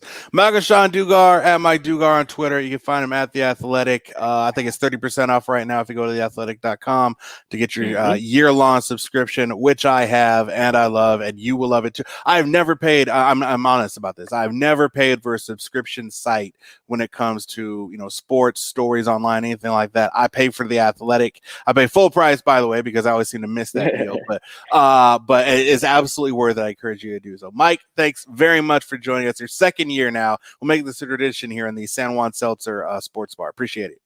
Appreciate you having me, man. Appreciate the plug too. You guys at KJR show love. We appreciate it. Absolutely. Michael Sean Dugar joining us. So that's just, we're almost like halfway done here in the virtual sports bar, by the way, with this draft coverage. So a lot there with Mike and talking about the offense. I think he and I really agree. Left tackle for the future, Gabriel, more necessary than a center. It's the 6th round, like at the end of the 6th round. Like, I don't know what you're going to get. I mean, a future starter, doubtful, but maybe. I mean, it's a depth guy at this point. You're going to get a left tackle. So I don't know what you're going to get there. Sure. I mean, left tackle. Yeah. Get yourself somebody who's versatile, who can play both spots. Torrey Willis watching Eskridge's highlights from last season, although lower LV comp. Look like a good guy to get a short pass and watch him yak off. I like that. I like that phrase. 100%. Look, you just get them in. I think a lot more. I mean, the Seahawks offense with their receivers and everything has been a lot of this. This is the field. A lot of this, and then a lot of like this. I think they're going to see a lot more of this line of scrimmage, a lot more of this, and this. And so I think that this is a guy who you get on a slant, you get him on, a shallow route across the formation, grabbing the ball in space. I think that this is absolutely a guy. Look, here's this highlight of him. This is a guy who could take the ball on a slant and outrun everybody. You get one guy out of position, and he's gone. He'll take it off on you. So that's exactly the kind of plays that you can look for, and that's what this offense needs. Really, quick strike ability. You have to think about what this team already has. They've got DK Metcalf, who You know how fast he is. He's huge and fast. You got Tyler Lockett, who is really fast. What you don't have is a guy who, and I mean, these guys, those, make no mistake, they could do this too, but it's a little bit different because a little more low to the ground. What you don't have is an offense that puts the ball in these guys' hands and lets them take off like this. And even on a comeback route like that, he takes it and turns up and goes. Now you might say, okay, well, it's the MAC. It's not the best competition. Something else too, and this is going to be an underrated thing, but I said it before. When they kick off to the Seahawks, I want the Seahawks to take a knee right now, just because it's not worth it. You're not going to get anything good out of the kick return. I think they've had 2 good kick returns in the last 3 years. But look, the shiftiness, one move and gone. I mean, there it is, gone. Bye. See you later. Now again, the level of competition, you're going to be facing some faster guys. Maybe that's not housed in the NFL. But look, here's going to be another. You watch him beat a guy on the outside, make a tough catch. He can make tough catches in traffic, which is what you need in a third down guy who's going to be on the field on third down. You got to think just about every time. That's what you want. You want somebody who can reel the ball in. Right here, he's going to catch a quick little tunnel screen. Boom, and gone. Right through. So, again, get the ball in his hands like you wanted to do with Percy Harvin around the line of scrimmage and watch him make magic happen. Again, boom, tunnel screen and one move gone right through those 3 defenders. Look, when they throw the tunnel screen out to David Moore, do you see that? Because that's what they do. You throw it out to David Moore, it's an 8-yard loss. All right, here, this is huge. RPO slant, boom. Right there. That is the one play I love so much. RPO is taking over this game, right? That decision. Do I throw this slant? Watch. One hit after the fake and go. Boom. He catches it. He outruns the safety who was out of position. He makes them pay. Yeah, thanks. Wind that back one more time, please, Shockey. I appreciate that. Shockey is I wish I had a telestrator here. But look, one step plant after the fake and go. Look at that, by the way, one-handed catch. That's great. But that's where you're going to make your money here with this guy. And this is, I mean, these are highlights, right? This isn't like game film. These are highlights. So of course, it's going to make him look good. I get that. But it's just think about the concept. Think about this new offense, what you see the Rams do. You see Robert Woods do that play 3 times a game, 4 times a game. You see Robert Woods on that little tunnel screen, okay? Think about times we see Jared Goff or some of these other quarterbacks, boom, right there. I mean, that's a throw that, 10 offenses, they have that in their playbook. I mean, you think about even in Aaron Rodgers, to Jones, no, I'm going to get this out to Devontae Adams. Or Drew Brees, fake it to Kamara, and then I see the slant, I'm going to throw it, and look at this timing. Boom. Right there. And then that speed to pull away. That's what it gives you. And on top of the fact that you can put him out there on third down and he can get open. So those are the kinds of plays I'm super excited about. I'm also excited about this person using her computer there in the ad. So that's very exciting. We got just a couple minutes here until Jake Trowbridge comes on from Ball Blast Football. He's going to talk to us about the fantasy stuff. Yes, ads. That's right. Hey, this is like the red zone. Okay, we don't play commercials here.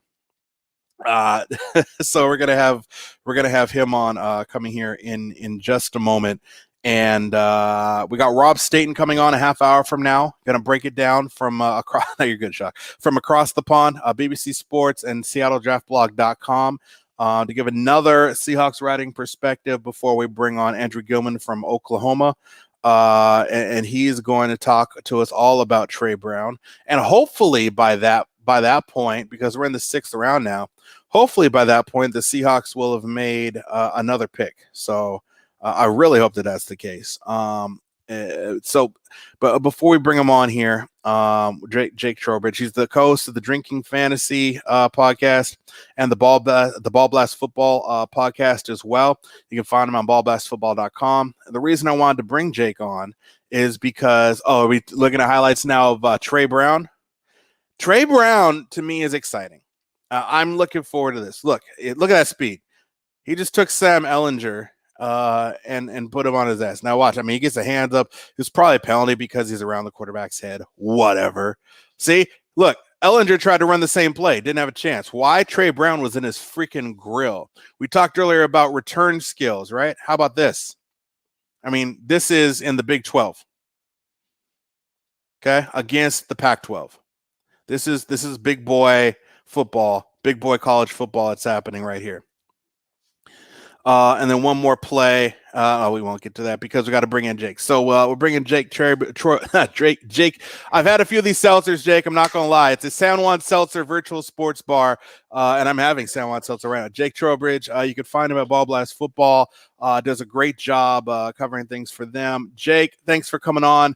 Look, it's the NFL draft. I love talking about just the fantasy implications of everything that's happened right now because, look, some situations improve.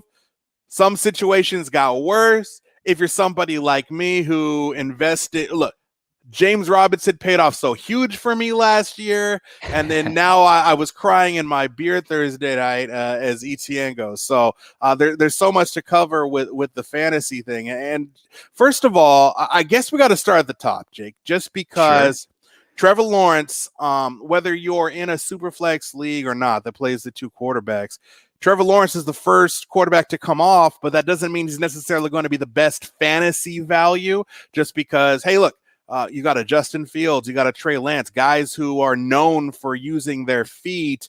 We know what rushing yards can do for a quarterback in fantasy. Is Trevor Lawrence the best quarterback for fantasy like we think he is in the NFL? I think it's going to be pretty tough for people to dispute that here. Now, maybe for just this year, if you're playing in your redraft league and you're deciding, do I want to take Trevor Lawrence or do I want to take a guy like Trey Lance, who you mentioned, it's a cheat code. It is a cheat code to have a quarterback who can put up 1,100 rushing yards in a season, which he did his sophomore year. That is huge for you. If for some context there, just in case people are thinking maybe it's really not that important, only 4 running backs put up 1,100 yards on the ground in the NFL last year. So that is special. That gives you such an edge. And I think the value, which is also what's so important, right? Which round are you going to have to draft these guys in? Right. I still think that Trevor Lawrence goes much earlier, and I would be very comfortable waiting and taking Lance there. This is a draft where, 2 years ago, if you had asked me about this draft, for Dynasty or whatever, it's horrible, awful.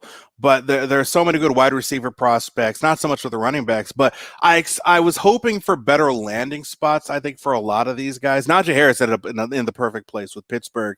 He's going to be the number 1 pick in a Dynasty draft, I would think. And he's probably going to go pretty high in redraft leagues as well. The big question mark I have now is Travis Etienne, who goes right after him.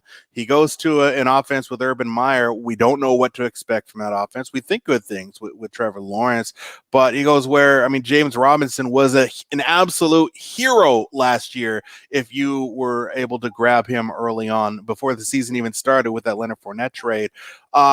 Travis Etienne, what do you think his value is going to be here with the Jags in the first year? Well, I think what you have to hope for is that this is a bit of a Kamara Ingram situation from a couple of years ago, where both of these running backs find a way to not just be relevant, but actually be close to Studley for your teams. Now, that's going to take a lot. That's going to take a lot. The thing about James Robinson that was so amazing last year was this guy got like 85% of snaps. Nobody was coming close. Nobody was touching him. Yeah. That obviously is not going to be the case this year for either of these guys, because I don't think James Robinson just goes away. He's too good of a player. I don't care that he didn't have draft capital attached to him. He's not going away. But you also don't spend a first-round draft pick as a new coach to come in and not use the guy. So Etienne is going to be, I think he's going to be approaching top 12 at least, maybe a little higher. Only Pete Carroll drafts first-round running backs and doesn't use them. Moving on to, I just wanted to talk, look, Jamar Chase, I think there's enough to go around. I think it's a great wide receiver crop. Now we talk about Jamar Chase, adding him to T. Higgins. Tyler Boyd is still there too. I loved what I saw out of Joe Burrow last year. Some people might be, shying away from taking Chase just because they do take Higgins last year. I think Chase is a 1A, but I also think that Higgins will be able to feast too. What do you think? Yeah, I truly think all 3 of those guys are going to be fine. This is one of those offenses where you can see all 3, similar to the Rams a couple years back when they had Woods, Kupp, and Brandon Cooks, and all of those guys were fine. this seems like that kind of offense to me. So at that point, hey, take whoever falls, down your draft, because yeah, Chase very well could and probably should be the number one there, especially when your quarterback is going to be so high on him as Joe Burrow seems to be. But Higgins, man, he is too good to go away. And I love Tyler Boyd. I'll never get over Tyler Boyd. I won't be trading him off any of my teams that I have him on, because he's that Jarvis Landry type. He's not going to be sexy for you, but he's going to get enough targets to be super relevant. They use 3 wide receiver sets all the time too in Cincinnati. So yeah, none of these guys are coming off the field too much. Kyle Pitts. I don't know what to do with Kyle Pitts, just because I'm talking redraft now. Typically, tight ends take 2 or 3 years to settle in, but we're hearing that Kyle Pitts is actually maybe the best tight end prospect of all time, what he was able to do in Florida. What do you do with Kyle Pitts? What do you make of that? Kyle Pitts, for redraft purposes, he's going to be going too high, I think, for my liking to invest. Because like you said, rookie tight ends, they just don't work out. And yeah, this guy could be the truth. He could be so much better than anybody else that we've seen. But even some of the best tight end prospects, they take that time before they pay off the way that you want. I mean, in dynasty leagues, you had mentioned you really like Najee Harris as your kind of top guy there. I honestly think I would be going Kyle Pitts, man. You would do it. That tight end position, it's a scrapyard after the top 3 guys. And if you can get an edge at that position, which Pitts will give you long-term, I'm all about that. But I think I'll probably be the guy who waits on tight end this year, or take the security of Travis Kelce, who's probably only going to be a round or 2 above Pitts based on the hype. So I'd rather have that. Sticking with the tight end position just for a second, because I expected Detroit to take a wide receiver high, and they didn't. They pass on it. They don't take a wide receiver until they go with Amon-Ra St. Brown, who we've seen out here in the Pac-12 from USC. As a 4th-round draft pick, you can't expect he's going to contribute. Their wide receivers are Brashad Perriman and, like me out there, Tyrell Williams. Tyrell Williams. TJ Hawkinson. Is his value just through the roof right now? Yeah. First of all, I just want to call out, you did leave Quintez Cephas off. I'm sorry. That's a Wisconsin right. man.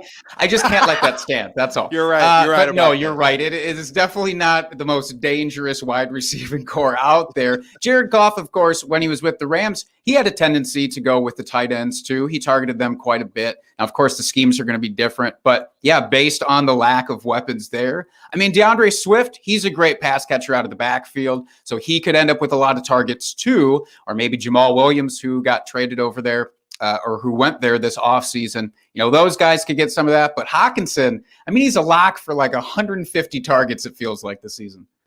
It's been a long time since I've taken any Bears pass catcher outside of Allen Robinson seriously. Any Bears player, really, outside of Allen Robinson. Now Justin Fields going there, it might be the time to invest in some of these players. I think Anthony Miller gone now this year, right? But they've got actually some younger weapons in Chicago. Who should people know about that Justin Fields is going to be throwing to this year?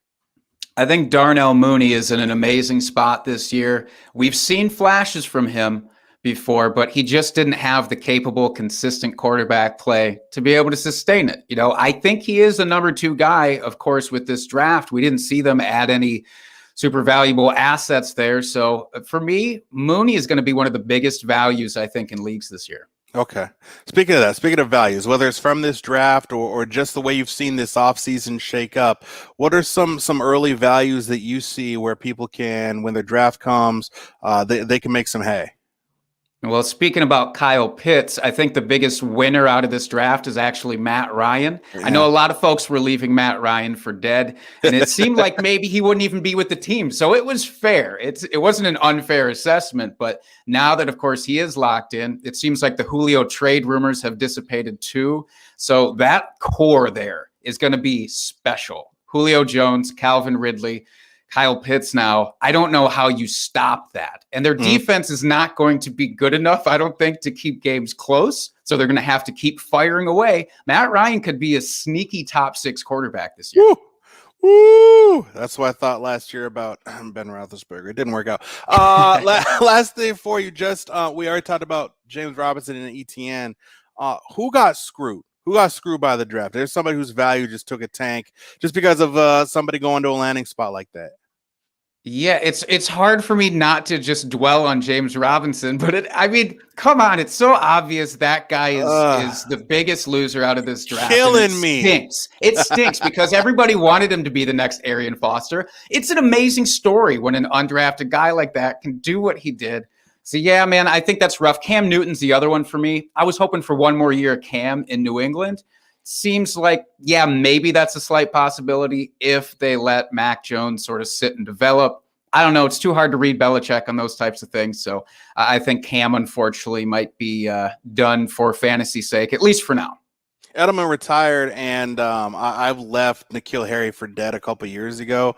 What do they have out there in New England that might benefit from Mac Jones? Those tight ends are great. I mean, they added two really good tight ends in Jonnu Smith and Hunter Henry. And obviously that offense historically loves their tight ends. Bill Belichick loves tight ends. I'm not expecting them to do Gronk Hernandez levels of damage out there. But for a rookie quarterback, having two really great tight ends, especially one like Jonnu who can kind of be used everywhere, that's amazing for a young guy. Jake, I really appreciate it. Jake Trowbridge, host of the Drinking Fantasy podcast. You can find it at Drinking Fantasy and his content on ballblastfootball.com. Really appreciate you stopping by and giving us a unique perspective on this draft. It's important stuff, even now in April. That's right. It's never too early to start planning for this stuff. So thank you very much for having me on. I appreciate it. Enjoy the rest of your draft. Enjoy the rest of your beverages as well. Thanks, Jake. Definitely going to do that. So, yeah, and like I said, he's the Drinking Football podcast, so he knows about beverages when it comes to football. Man, fantasy, it captures almost all of us, doesn't it? So I think that's a really important perspective to have on here in the virtual sports bar presented by San Juan Seltzer. Okay, here we are. The Seahawks, they're right in the middle of the sixth round right now. The Seahawks are probably about 20 picks away from where they're going to go. No, we're not going to. No. Shockey? No. Now, I know they're doing the Rich Eisen, the run, Rich run and everything. And everybody's sending in their 40-yard dash videos. Nobody wants to see that. Nobody needs to see that. That's not what we're here for. This is not to make fun of me. This is, God dang it. No, come on. All right. I have no control. Oh, you got to get the slow-mo version too? That's rich. That is really my favorite part is Blitz. Here comes Blitz to try and help. Yeah. I want to know where you got that. I can't find that. Okay, we don't have to watch a replay. This guy. I want to know where you got this angle because I've been looking for that angle for years, actually. Okay, for those who don't know, the Seahawks, my Google Home's talking to me. I don't know. The Seahawks a couple years ago put on a media combine. Okay, stop the replay. We don't need to see that over and over and over again. I'm not going to talk until this is no longer on the screen. Okay, yeah. Funny. The Seahawks put on a media combine, for those who don't know. So all the media members got to come out and take part in the different combine drills. By the way, I noticed nobody ever talks about my gauntlet drill where I caught 5 out of 7 passes, including one from the great Jim Zorn. Nobody ever pulls up that video. Nobody ever says we want to see that video. It's just, oh, we want to watch Slickhawk fall down. Well, there it is. I fell down. Okay? You happy, people? It happens. Gravity is a thing. I hurt my shoulder and wrist on that, by the way. Nobody, thanks for asking. I'm sure that this is the content that Redbox, Fairway Mortgage, Lakeland Village Golf Course, Hendrick's Organics, San Juan Seltzer, and Chambers Bay Distillery, along with Farm Fresh Northwest. I'm sure this is the content that they were all paying to see. And so that's for all of them. Hawks pick. Look, they're 197. I'm not going to do math. They're probably about 20 picks away. I mean, it's the middle of the sixth round. I could look to see. I got to go to my phone though. I mean, this is my resource right now is my phone. And so, but I feel like it's rude to you people when I look down at my phone. So I try not to do it so much. They pick at 217 right now. They're at pick 197. So yeah, 20 picks away. I nailed it. Look at that. I got something right. How about that? Just like the Seahawks got something right twice so far with the Eskridge pick and the Trey Brown pick. This is the part. Look, we're in the second half of this broadcast. I've been drinking the seltzers. This is the part where I think it probably gets a little bit more fun. I get a little more chatty as the drinks start to flow, and we've just had a fantasy football talk, so I'm in a good mood. What do you people want to know about? Let's go. Let's get weird. Deontay Brown. Tony Lindley is going out on a limb and predicting the next Seahawk pick. Nobody can predict Seahawk picks, but Tony Lindley has the guy. It's Troy Brown, and I'm with it. Let's do it. I want to see that happen. Jockey, make sure you say that. So when it's right, we can put it up there. All about the right stuff. By the way, who are these fans that got to go to the I'm looking at this Bengals fan. I'm cool with the tattoo. What he's doing with his tongue and the face paint, I don't know. San Juan's new flavors. Hey, by the way, what do I have here? I got the peach rosé. Take a look at that. I wonder if I can.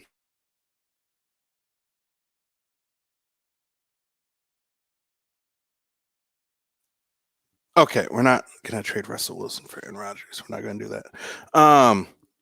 If we trade it, okay. So Russell Wilson is what, 5 years younger than Aaron Rodgers. He's not going to leave to go host Jeopardy, Russell Wilson. So that's two reasons why I would think you would hang on to Russell Wilson instead of Russell Wilson. I mean, this is just personal opinion. He's got the better wife, in my opinion. Sierra over Shireen Woodley. I take Sierra in that equation. So there's just no good reason why I'd want to watch Russell Wilson league. Plus the fact that I just really, really don't like Aaron Rodgers. So we're not going there. I don't think. What is this? He didn't want to talk on camera. I can tell. I characterize Aaron as disappointed. The news has come out of this rift. With the Packers. He expressed a couple times how much he loves Green Bay, loves the fans, loves the franchise. There's a chasm between management and the reigning NFL MVP. We're just not sure how this is going to play out. Watch closely over the next couple of weeks to see what we hear from the Packers side and when Aaron does speak. That is from Mike Tirico after talking to Aaron Rodgers off camera at the Kentucky Derby, which is happening this afternoon. He didn't want to talk on camera. He's disappointed that the news has come out. Interesting. So then what I wonder is how the news came out. I mean, because, okay, so let's think about this. So it's 4 hours before the draft. News comes out that Aaron Rodgers is disgruntled.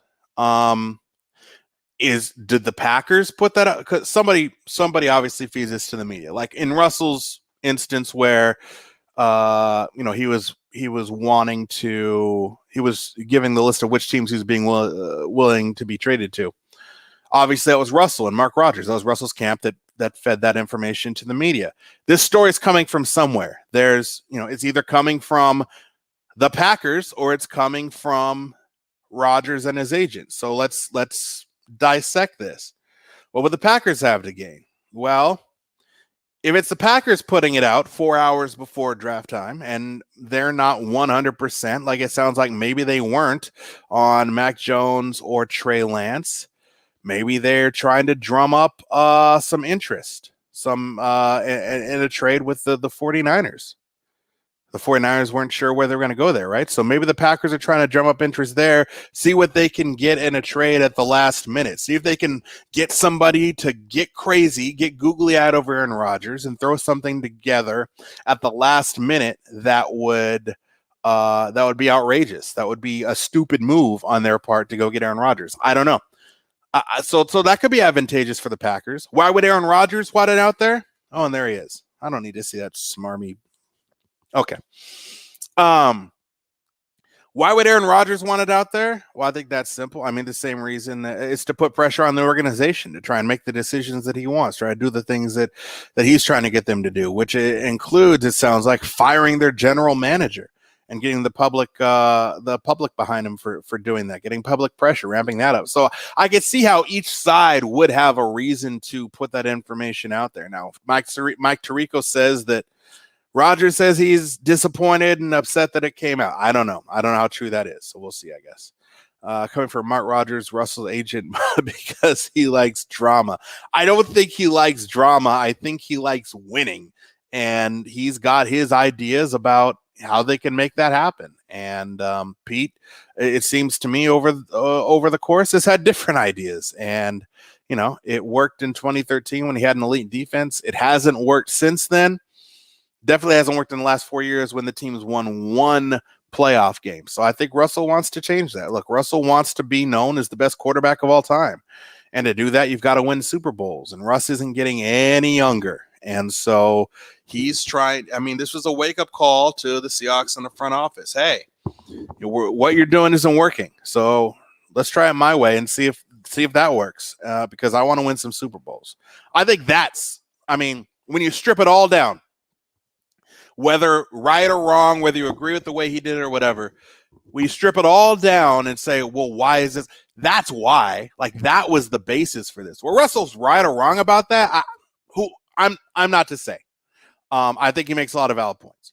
But where it's coming from, that's where it's coming from. Russell, and that's why, look, when Pete said the other day, how competitive I think John Schneider said about Carroll and Russell, how competitive they both are. It's absolutely true. Both of them want to win. But, I mean, it's like everything else. I'm not going to go there, but politically, like left, right, whatever, everybody wants the country to be great, just have different ideas about how to make it there. So same kind of thing. They both want to win, different ideas about how to make it happen. Ali, what happens with between Russ and the O-line? It's going to be whatever. I mean, what's Russ got? They're going to play football. They're going to get together. It's going to be training camp, and he's going to go to those guys. They're going to shake hands. I don't even know if he's going to say anything. If he does, I think it'll be brief. It's whatever. Dwayne Brown knows he wasn't talking about him. I think Damian Lewis probably doesn't feel like he was talking about him. I think he's really talking about Ethan Posick and talking about Mike Iupati, who isn't even here anymore. So what's he got to do? Look, these are men. There's a grown men and they're football players. And something that happened that maybe they probably felt some kind of way about in February when it happened. When you're talking about July, 5 months have passed. I mean, how many grudges over one comment have you held for 5 months to where it created an issue between you and a friend or a coworker? It doesn't go like that. Like, time passes, you get over stuff. At the end of the day, they're football players. Like, they're going to show up and do their job. I mean, do you think that all of a sudden Ethan Posick's going to not block because Russell Wilson said he wants them to be better up front? I mean, he's going to do his job. He's got his own career to think about, his own next contract or whatever, solidifying himself as the true starting center in this offensive line. He's not going to not do his job just because Russell may have pissed him off 10 months ago during a Walter Payton Man of the Year press conference. So I don't think it's going to be a lingering thing. I mean, back then, were they pissed? Probably. And maybe Russell's already reached out. I don't know. But whatever has happened has happened. I just don't think it's going to be a huge deal. Does it make them less fired up to go out there? Maybe, I guess, a little bit. But I don't think it's going to have any effect in the grand scheme. But, Ali, great question. Great question. We're a few minutes from checking in with BBC Sports and Seahawks Draft blog.com writer Rob Staten. Steve Dion KJR. How much of the Eskridge pick was driven by pressure from Russ? I don't think much at all. Look, I don't think that there's a huge pressure. I mean, I don't think they feel that. Look, I think that they appease Russ with their words, not necessarily with their actions. I mean, is it a secret to Pete Carroll, the head football coach of this team, that they need a third wide receiver with David Moore gone? I don't think that it is. I think maybe if you want to talk about influence, Shane Waldron might have influenced that pick. I think Shane Waldron probably influenced that pick more than Russell Wilson did. Shane Waldron's like, look, I've got an offense that, like Michael Sean Dugard talked about last hour, it's an offense that does really well with 3 wide receivers out there, but 3 formidable, fast wide receivers. So not a David Moore type.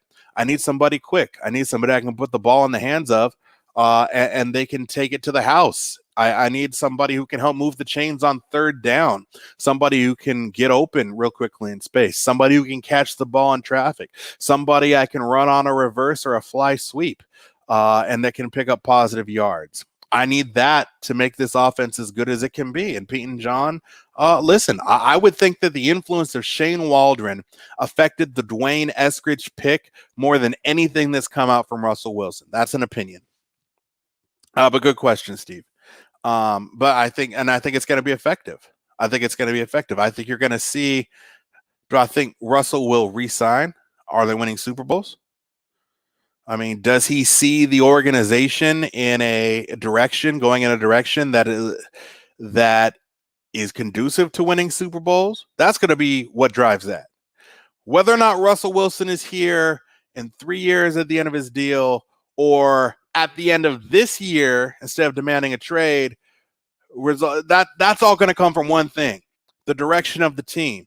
Are they either A, winning Super Bowls or going to Super Bowls, or B, are they showing progress to that? Because they have won 1 playoff game in the last 4 years. 1. That's not conducive to winning Super Bowls. This is not so, and that's why Russell is speaking up. I mean, do you think Russell's going to be speaking up if they're, in NFC championships and going to the Super Bowl? Of course, he's not going to have anything to talk about. I mean, just like all these guys, they only care about how you get there if you're not getting there. Look, if Russell Wilson's throwing the ball 30% of the time, and this team's going 15-2 and number 1 seed and going to the Super Bowl, I mean, at the end of the day, sure, he wants to throw the ball more, but he's winning Super Bowls. I don't think you're going to get a lot of noise about that. Stefan, Pete retires before Russell Lee. I mean, that's been my hope, honestly. I mean, I'm not saying it needs to happen right now, but I'm just saying I hope that Russell Wilson outlasts Pete Carroll, because I do want to see Russell Wilson here in Seattle without the shackles of Pete Carroll. But also, I do allow for the possibility that Pete Carroll can, at least in some way, change his philosophy a little bit. And I don't know it's going to happen. This is what I think, though. I think the Shane Waldron signing points to that shift in philosophy with this team offensively. The Pete Carroll hasn't been willing to consistently put the ball in Russell Wilson's hands at all points in the game. I think that evidence is out there, and it's why they don't win against the elite teams of the NFL. Why they're 9-13 against playoff teams, 10-16 if you include the playoff games in the last 4 years. They get down early in those games. They have to mount comebacks, and it's just hard to do against the best competition in the league. You have to be able to put points on the board in all 4 quarters, and that's what led them to a 6-2 record in the first half of last year. But on the way to that 6-2, you had a Bills game where Russell threw a bunch of interceptions, and look, that there was too much being put on his shoulders in that game because of the defense not being able to stop anybody. You got one-dimensional. It led to interceptions. And I'm saying you need to rely on him, but I'm just talking about the reasons why those interceptions took place. You had to be one-dimensional. You couldn't run the ball because you were down so early because the defense couldn't stop anybody. It's a longer philosophical conversation there. But so, Russell starts throwing the ball more predictably. You don't catch teams by surprise. They sit on it. They pick them off. Okay. Russell in the Rams game makes a boneheaded play.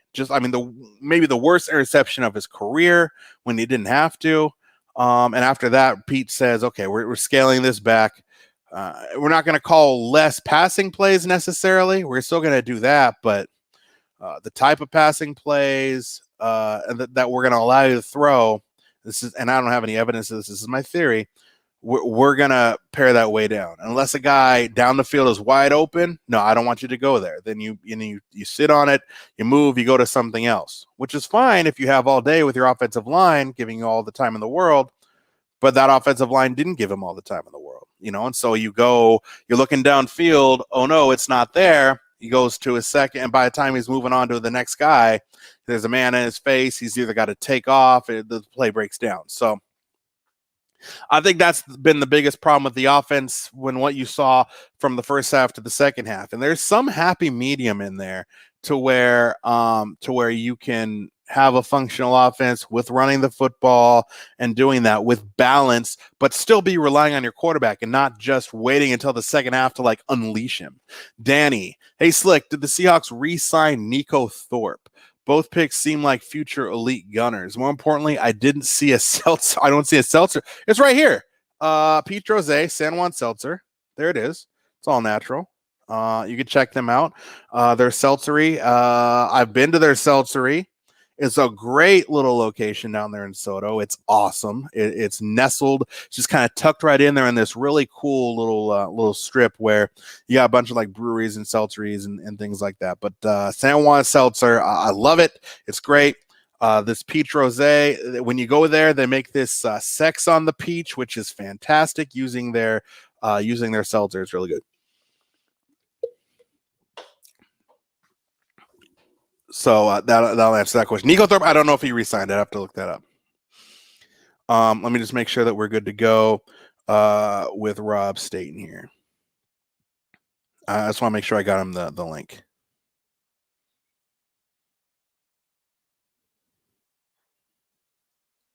It was the closest thing to a break I've had. Oh, and there he is, as a matter of fact. That 10 seconds to check my phone. That's the closest thing to a break I've had this entire time. Here we go, Ed. We're 2 hours in now in the San Juan Seltzer sports bar. Rob Staten, all the way from across the pond, BBC Sports, SeahawksDraftBlog.com.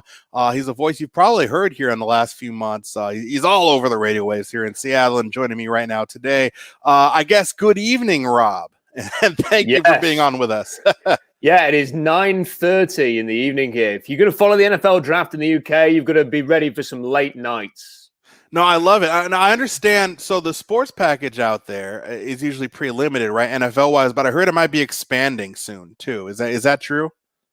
Well, we're pretty lucky because with the way that the Wembley games have kind of developed the sport over here, we get all of the red zone stuff. We get 3 to 5 live NFL games. College football has gone from being maybe a couple of games every week, which it was like 10, 12 years ago, to now I could watch 6, 7 games a weekend if I wanted to. So I would say that, you're never going to knock soccer off the top of the table over here in the UK, but the NFL is not that far behind some of the other sports in this country now.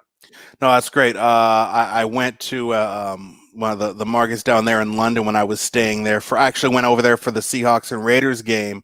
I was staying in London, and so I went to the market, and there was a huge sports bar that I sat up in and watched the Ducks and the Huskies game. So it was a lot of fun to be able to do that, and it was at night, so it was actually a really cool experience. So love that. Love that you're on with us here talking draft. 2 draft picks made so far, and the Seahawks are 13 picks away from their next pick. So we'll jump into that later on. They'll probably make that before I jump off the air. But Rob, I've been talking about how thrilled I am that they went and got a third wide receiver out of this draft. It's what I hoped. It's what I dreamed for. They did it. It's a speed guy, Dwayne Eskridge out of Western Michigan. Is that what you were looking for them to do as well with their second round pick, or were you caught off guard? No, I think that was definitely an option. I think the areas that I was looking at was pretty much the same that everybody else was looking at. So that was wide receiver 3, offensive line, and cornerback were the 3 positions. And if they'd have picked from any of those positions, that would have been fair enough for me.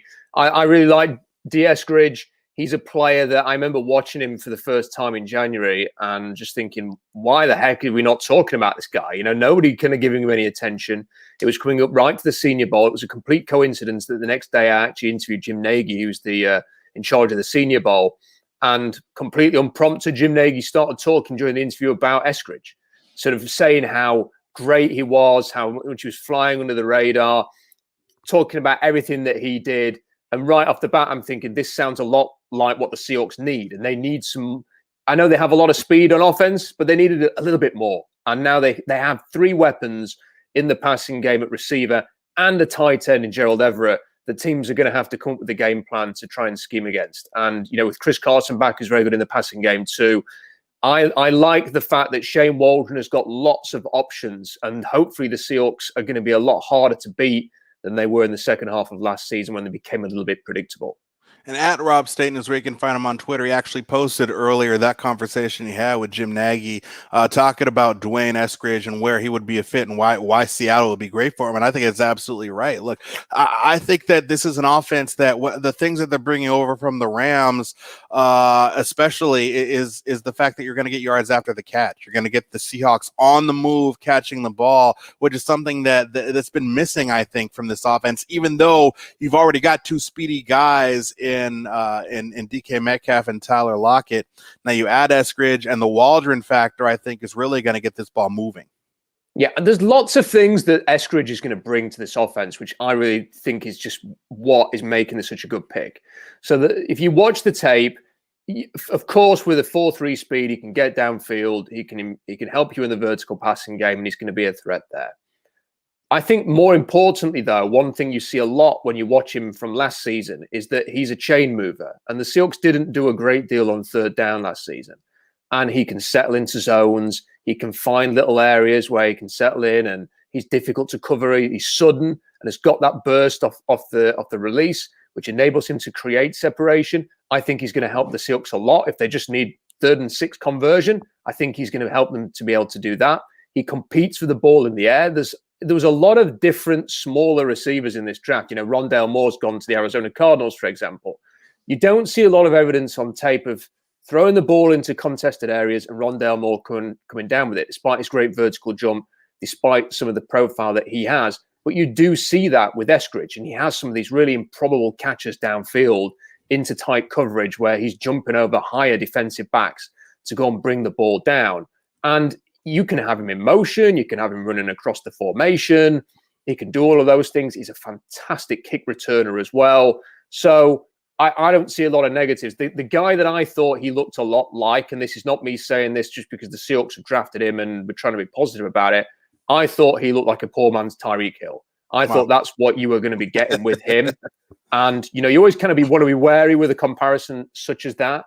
But that's the kind of player he is in terms of his build, in terms of his quickness, in terms of what he delivers as a pass catcher. And I think for that reason alone, Seahawks fans, and in particular Russell Wilson, should be very excited about that pick. And I've been a poor man for a long time, so that's the only Tyreek Hill that I get there, Rob. Look, the Rams, it's interesting. So the Rams were on the phone trying to call Dwayne Eskridge as the Seahawks were picking him. Then the Rams go next and take Tutu Atwell. So you've got to think, being in the same division, those two guys are going to be compared to each other, at least for a good, the good first 5 years of their career. Sitting here on May 1st, 2021, how do you think that comparison is going to go? I think it's going to go in favor of the Seahawks. And again, this is not some home cooking here. This is just looking at, I'll be really honest, people who followed Seahawks draft club for the last few months and what I've written about Jamal Adams will know that I'm not one to just say what I think the Seahawks fans want to hear. With this, I think definitely this works in the Seahawks' favor. Look, Tutu Atwell was a player that when you watched him at Louisville, very explosive, very capable. You can move him around the formation too. He can get downfield too. There's a lot to like there. But he's 155 pounds and he runs in the 4.4s. And he didn't test as well in terms of explosive traits as a lot of people thought he was based on his high school testing when he was doing Spark. So the pro day was off-putting. The size was off-putting. And then you look at the Seahawks and they've got a guy who is 190 pounds rather than 155. They've got a guy who ran in the 4.3s rather than the 4.4s. He's a lot more explosive. He went to the Senior Bowl and put on a show as well. I just don't think there's any comparison. And I think you're right. I think based on the fact that Atwell went next, it's probably very likely that the Rams had their eye on Eskridge and the Seahawks just nipped in there and got the guy before they had a chance to get him. Talking to Rob Staten, BBC Sports and SeahawksDraftBlog.com, big time contributor there. And I just love the accent. So absolutely going to bring him on here in the San Juan Celter Virtual Sports Bar. Second pick they made, 4th round pick, Trey Brown, cornerback, Oklahoma. 2:00, we're going to bring on Andrew Gilman, who is for a long time, he's covered Oklahoma sports down there in that region of the country. But I look at Trey Brown and I see somebody who may be indicating a bit of a shift philosophically for Pete Carroll defensively. I mean, so much for so long, it was all about big corners and long arms and everything to get their hands on you. But I think more than ever now, especially since we are going to look, I mean, we just talked about Dwayne Eskridge as a 3rd wide receiver. He's going to see the field a lot being out there in the 11 personnel. That's just the way the NFL is now. And so having a nickel corner, having somebody quick who can react to the ball, I think maybe is proving to be more important now, even in a Pete Carroll defense than speed. I'm sorry, than size. And here's a thing to remember. Trey Brown is best in a man scheme. And if you're going to blitz a lot, as the Seahawks did in 2020, and their blitzing in 2018 was about 18%. And that last year, it settled in about 32, 33, but it was at 1.36, which is twice as much than 2018. If you were going to blitz an awful lot, you need guys who can cover man and man and can stick. And when you look at how the Seahawks defensive backs played early in the 2020 season, they struggled with that. They couldn't stick in man coverage. So that is what Trey Brown is good at. Now, when you're playing that kind of coverage, it's not necessarily about the size and the length. It's about whether you can stick like glue. It's whether you can be physical at the line. And that's what Brown does. So that will give him a chance to compete for a role in this defense, even though he doesn't look like a Keller Witherspoon. The other thing to bear in mind with this guy is that he is going in, all of the talk was special teams. He is possibly the best special teamer in this draft. And for years, people would write off Nico Thorpe and say, this is going to be the year when Nico Thorpe doesn't make the roster. You know, and people do their little 53-man projections and they put another receiver in there or somebody, you know, instead of Nico Thorpe. And then Nico Thorpe makes the cut every year. Jazz Ferguson, right? Exactly. That's the name. And there was the guy from Washington a few years before that. You know, Kaysen Williams. Exactly. Yes. Yeah. Wow. What a blast from the past this is. Yes. Yeah. But, really. You know, the guys like Thorpe and Nick Ballore were making it every year because of special teams. Now, I guess that Nico Thorpe is probably not going to come back this year, and they go and get a couple of guys with their first 2 picks who just so happen to be really good on special teams too, who can contribute there. And Trey Brown, I think they will probably rely on him to be a key gunner, you know, and somebody who is going to be fearless, who is going to get down there. And one other point on Trey Brown, which I think Seahawks fans are going to like, 12 1v1 snaps against receivers at the Senior Bowl. He was the only cornerback in the whole of the Senior Bowl class this year to pick off a pass in those drills, and he had 2. Nobody else had a single interception. He was the only cornerback to do it in the 1v1s, and he forced 5 incompletions in those 1v1s, which was also the most among quarterbacks. It's exciting. That's definitely exciting. You talked about the Seahawks on a blitz. Reason for so much blitzing last year was Jamal Adams. You brought up your opinions on Jamal Adams. I didn't. You did, and I'll tell you mine here in a minute. But I'm gonna play. You know, I'm gonna play Wizard of Oz here for a second. What I'm gonna grant you is the ability to, for a day, be the Seahawks GM. John Schneider. He's gonna take a back seat, and you can be Seahawks GM for a day. You can make any moves you want with this team. What would you do in that day in terms of Jamal Adams? Well, I wish I could have had the job 2 days ago because I would have got back in this draft for a start. I think a lot of people know where I stand on Jamal Adams. It's nothing against Jamal. I don't think that he's worth $18 to $20 million a year. And if that's what he's going to get, I'd rather spend that money elsewhere. I think there's a worrying sort of look for 2022 because let's be right here, the Seahawks have kind of punted on this draft. They've spent 2 picks. They've got a couple of throwaway picks coming up. They don't have, as of today, they don't have a left tackle signed for next year. They don't have a right tackle signed for next year. They don't have a center signed. They're starting tight ends on a 1-year deal. None of their quarterbacks, apart from the guy they just drafted, is contracted for next year. The free safety's out of contract. There are other positions as well. There's some key depth of players that are going to be out of contract. That's a lot to get done next offseason, especially when you don't have a first-round pick. And if you hand Jamal Adams a huge, big, fat extension, you're not going to have that much cap space to play with next year either. So the Seahawks are facing a quandary here that not a lot of people want to talk about because they're living in the here and the now. And we're kind of thinking, can they be more of a contender in 2021? I'm not convinced that they're going to be more of a contender this year. I think pretty much the status quo has been maintained with the moves that they have made this year. But I also look ahead and think, because you haven't drafted well enough, 17, 18, 19, 20, you've got some holes coming up here that if you don't re-sign Dwayne Brown and Brandon Shell or replace them, if you don't find an answer at center for the long haul, if you don't find answers at cornerback or at tight end or free safety or whatever, you don't get Quandre Diggs back, then you're going to have a bit of an issue here. And I'm not sure that subtracting all of those issues for one Jamal Adams is worth it. I don't think he fits Seattle quite as well as the Seahawks are hoping he will. I actually am 100% with you. News, though, and didn't expect this to happen. The Seahawks have moved up to pick 208. And their pick is in right now. So we're going to actually have a live pick being made right now and can get your reaction. Of course, it's 6 rounds. So, I'm sure it's guys that none of us have probably watched before, whoever the pick is going to be. But the Seahawks have traded up from 217 to 208 here in the 6th round. So the pick that they got by sliding back 8 spots in the 4th round, and they have taken Stone Forsythe, a tackle out of Florida. So But we were just talking about how they need a tackle. He's 6'8", 307 pounds. Tackle out of Florida. Stone Forsythe is a Seahawk. So this is a guy that a lot of people liked. If you sort of he was one of the trendy draft Twitter names, that a lot of people were saying he could be like a 2nd or 3rd round pick, that he was really flying up the boards.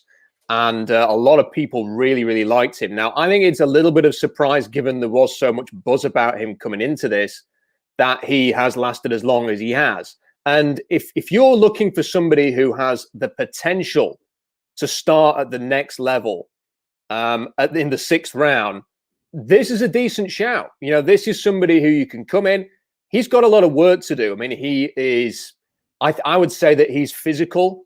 He gets after people. You see that a lot on tape, that he can actually get into space for a guy his size, go and lock onto somebody at the 2nd level and absolutely hammer them. I think you see a lot of the things that you want to see in a left tackle. As I mentioned, he has got really good size. We're talking about a guy who is 6'8", 307, 34.5-inch arms, 83.25-inch wingspan. These are things you can work with here.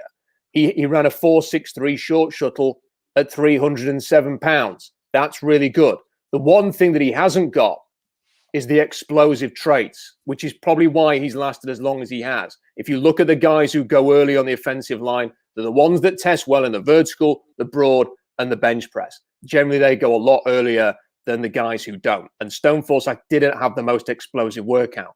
But I really like this pick because this is somebody, I'm not saying he's going to be a starting left or right tackle in the NFL one day in the 6th round because, they are rare. Sure. But he's got a chance.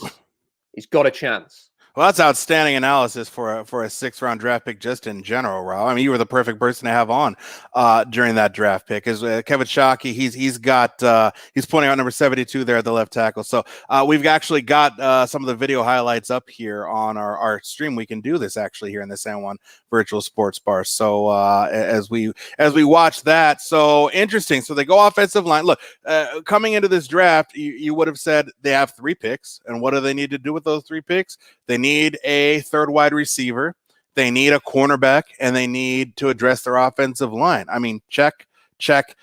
For a team that is not known, as we watch these highlights, not known for doing what's conventionally known as what they need to do, Rob, they actually went out into this draft to address the needs that everybody came in saying that they had. Yeah, I think that it's pretty hard to, given that they had only 3 picks and they're going to potentially end with 4, or I don't know what the trade-up was, whether or not that's cost them $250 and they are done now, and they are out with the 3 that they have. But you're right, they've addressed it, and I think that with the picks that they've got, you're going to have impact with your top pick. D. Eskridge will come in, and I think as a number 3, I'm not saying he's going to have DK Metcalf impact as a rookie, but Sure. I think that certainly he has a chance in the same way that Tyler Lockett did and DK did to be more than just making up the numbers at receiver this season. In terms of Trey Brown, at the very least, I think you're going to get some major special teams impact there. Just listening to the way that he spoke to the media when he was picked, it's clearly a guy who's got is incredibly intelligent and passionate about the game. And like I say, if nothing else, you're going to get up there. And I can see that the trade is for 217 and 250, which would mean that is the Seahawks done for the day. Stone Forsythe, as I said already, I think you're looking at a guy who has got starter potential. A lot of people liked him. He's got the size. He's got the length. James there is asking, how's Russ going to see it? Thankfully, he's on the edge, so he might not have to look over him that much because he's very much a tackle, not a guard. But I think this is if you said to me, just list the guys in the 6th round who they could go after, and I did a little board, and some of the guys that I was looking at, like Dan Moore was gone, and Tommy Doyle was gone, and I'm kind of looking at the board, and Landon Young was the only one left, and I'm thinking, where are they going to get these tackles from who fit them? And then Stone Forsythe was a guy that I didn't expect him to be there in this late in the stage. Yeah. And if it doesn't work out, well, it's a 6th round pick, isn't it? It doesn't matter. It's a shot to nothing in a way. And who wouldn't love a tackle named Stone? I mean, that's exactly what you want. Rob, I appreciate it, and the extended time and the great analysis too with Stone Forsythe. You can find Rob Staten there at BBC Sports. You can find him at Seahawks Draft Nation. I'm sorry, Draft Blog, SeahawksDraftBlog.com, and at Rob Staten there on Twitter. Hey, really appreciate it. Thanks for your insight, and thanks for dropping up. We'll talk sometime about Jamal Adams too, because I'm with you. Yes, let's do that. Thanks for the invite, man. Absolutely appreciate it. Rob Staten there joining us here. And so the Seahawks move up. They burned through their 7th round pick. So they came in with a 204 and a 7. They end up making a 204 and a 6, which they do all that by moving back 8 spots and getting the cornerback who they'll tell you is the guy they wanted to take all along there in the 4th round, and Trey Brown. So that's really interesting. Something else, only 10 running backs so far, by the way, have gone off the board. So that's interesting as well. We're about 10 minutes away from getting a breakdown of Trey Brown by Andrew Gilman down there in Oklahoma.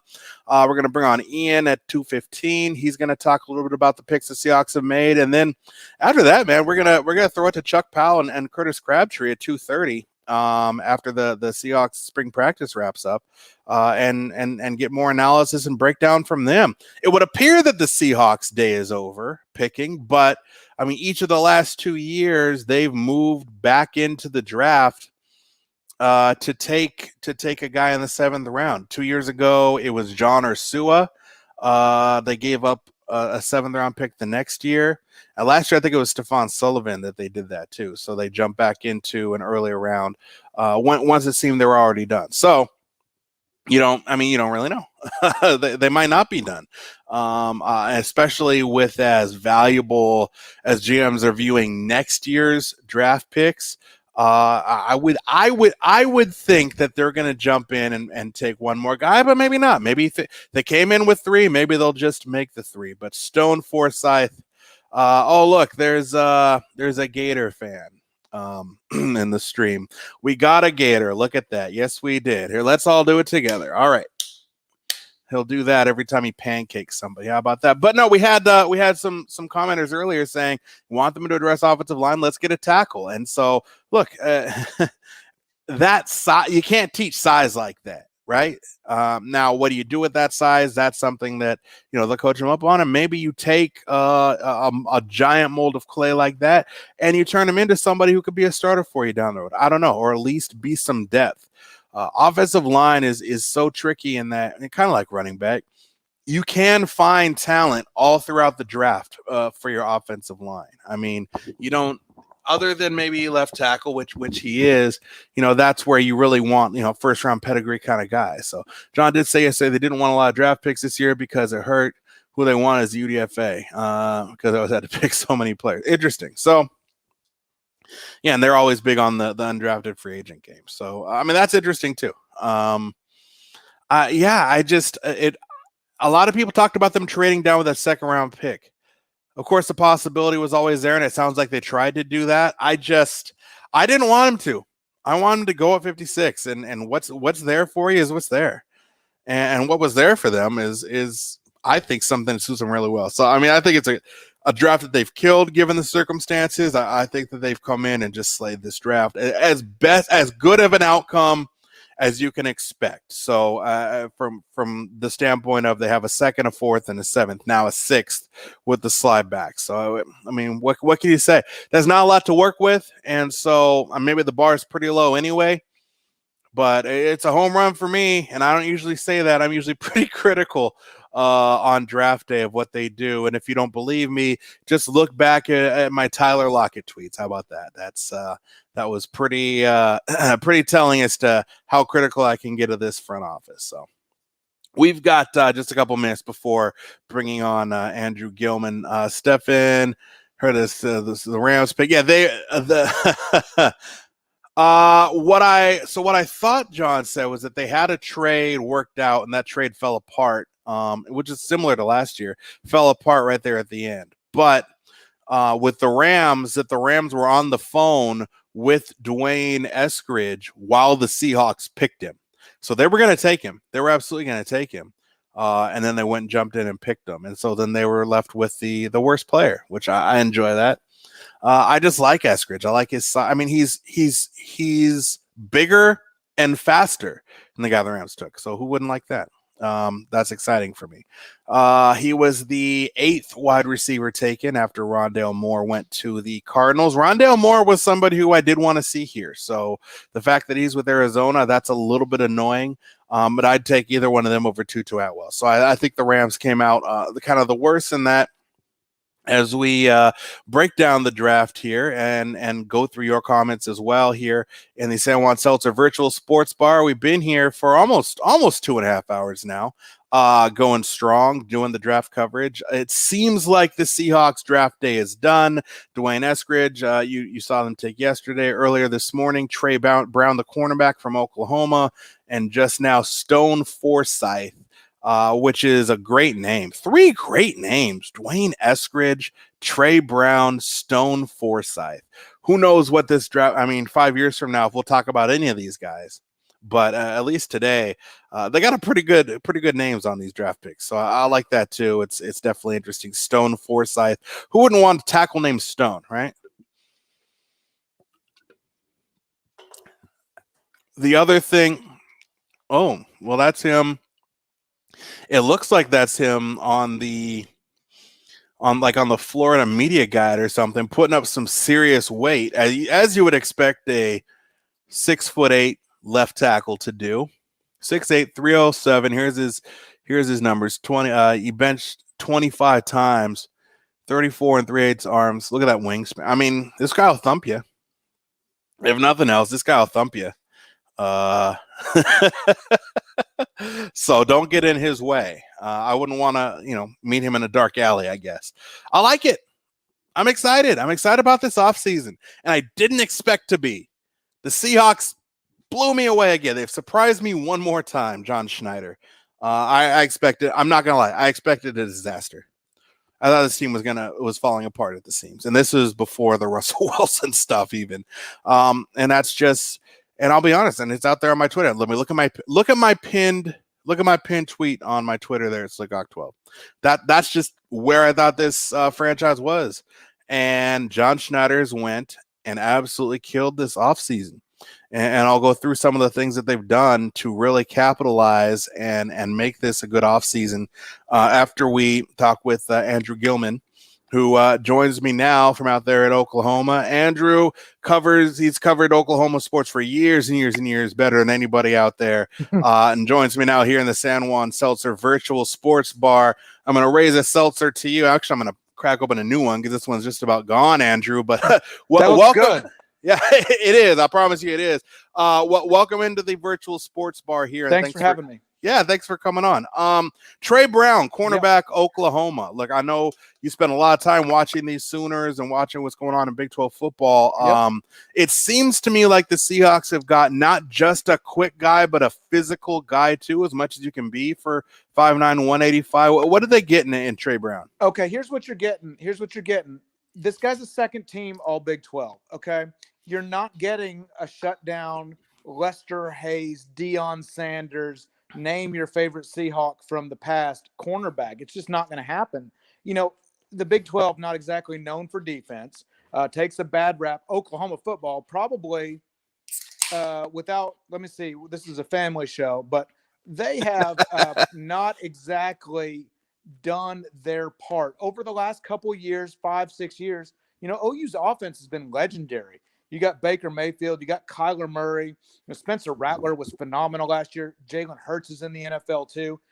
You could argue that they should have won 1 or 2 national championships, but the defense wasn't there. The defense was better last year, but it wasn't great. Trey Brown is a good player, but let me tell you what you're getting. You're getting a gamer.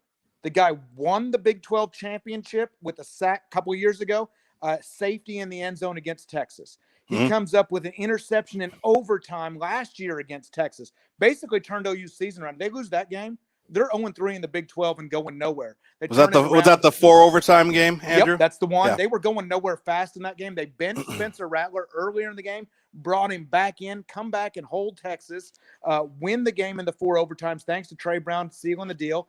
And in the Big 12 championship game, he wins it again with an interception against Iowa State right there in overtime. It was great against Baylor. It wasn't overtime last year against Iowa State. It was great against Baylor the year before that.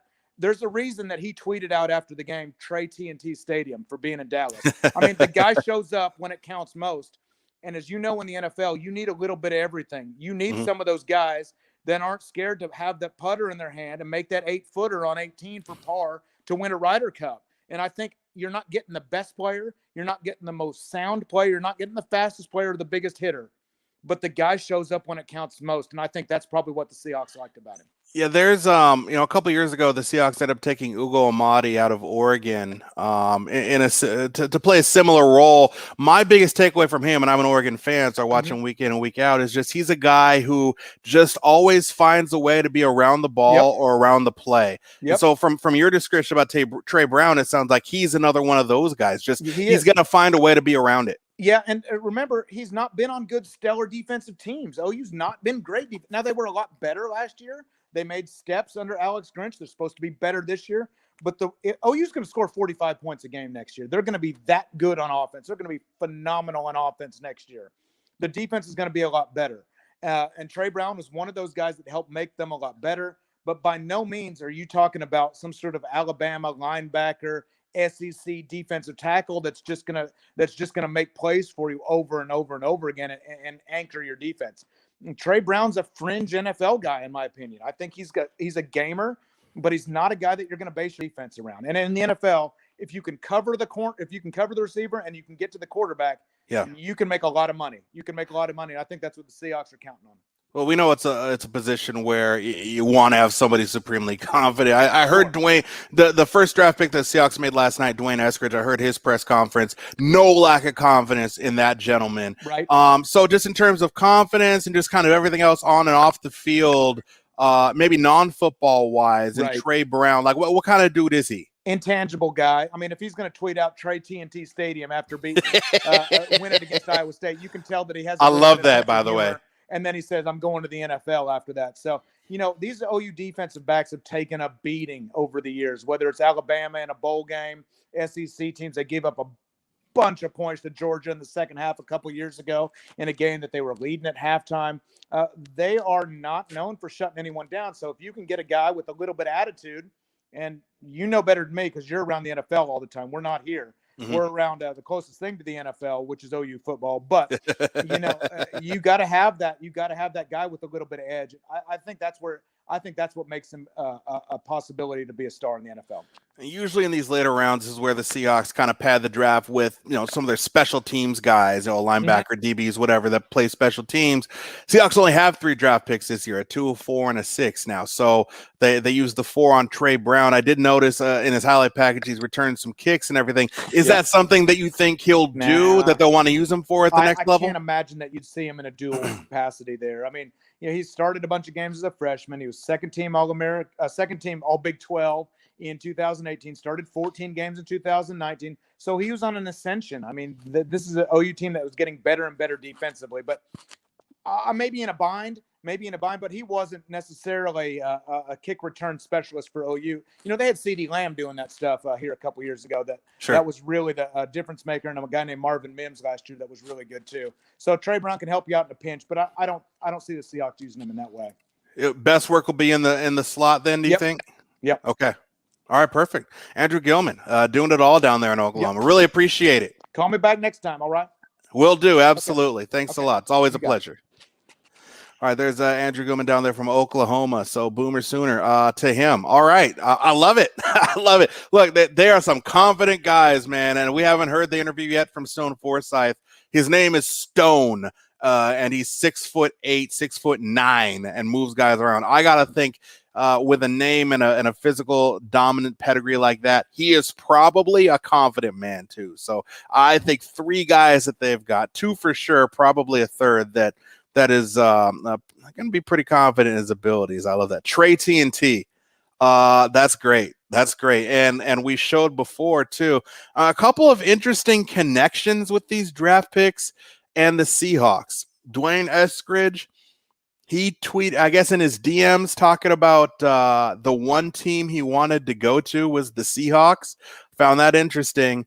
And then the tweet that Shakia put up earlier from Trey Brown, which was in 2014, January of 2014, which that was a good 3 weeks before the tip, talking about, because the whole time with the Niners, it's, who's got it better than us? Nobody, even though it was everybody. And he said the Seahawks. So he was clowning the Niners, but almost 7 years, was that 7 years before he knew he was going to be a Seahawk?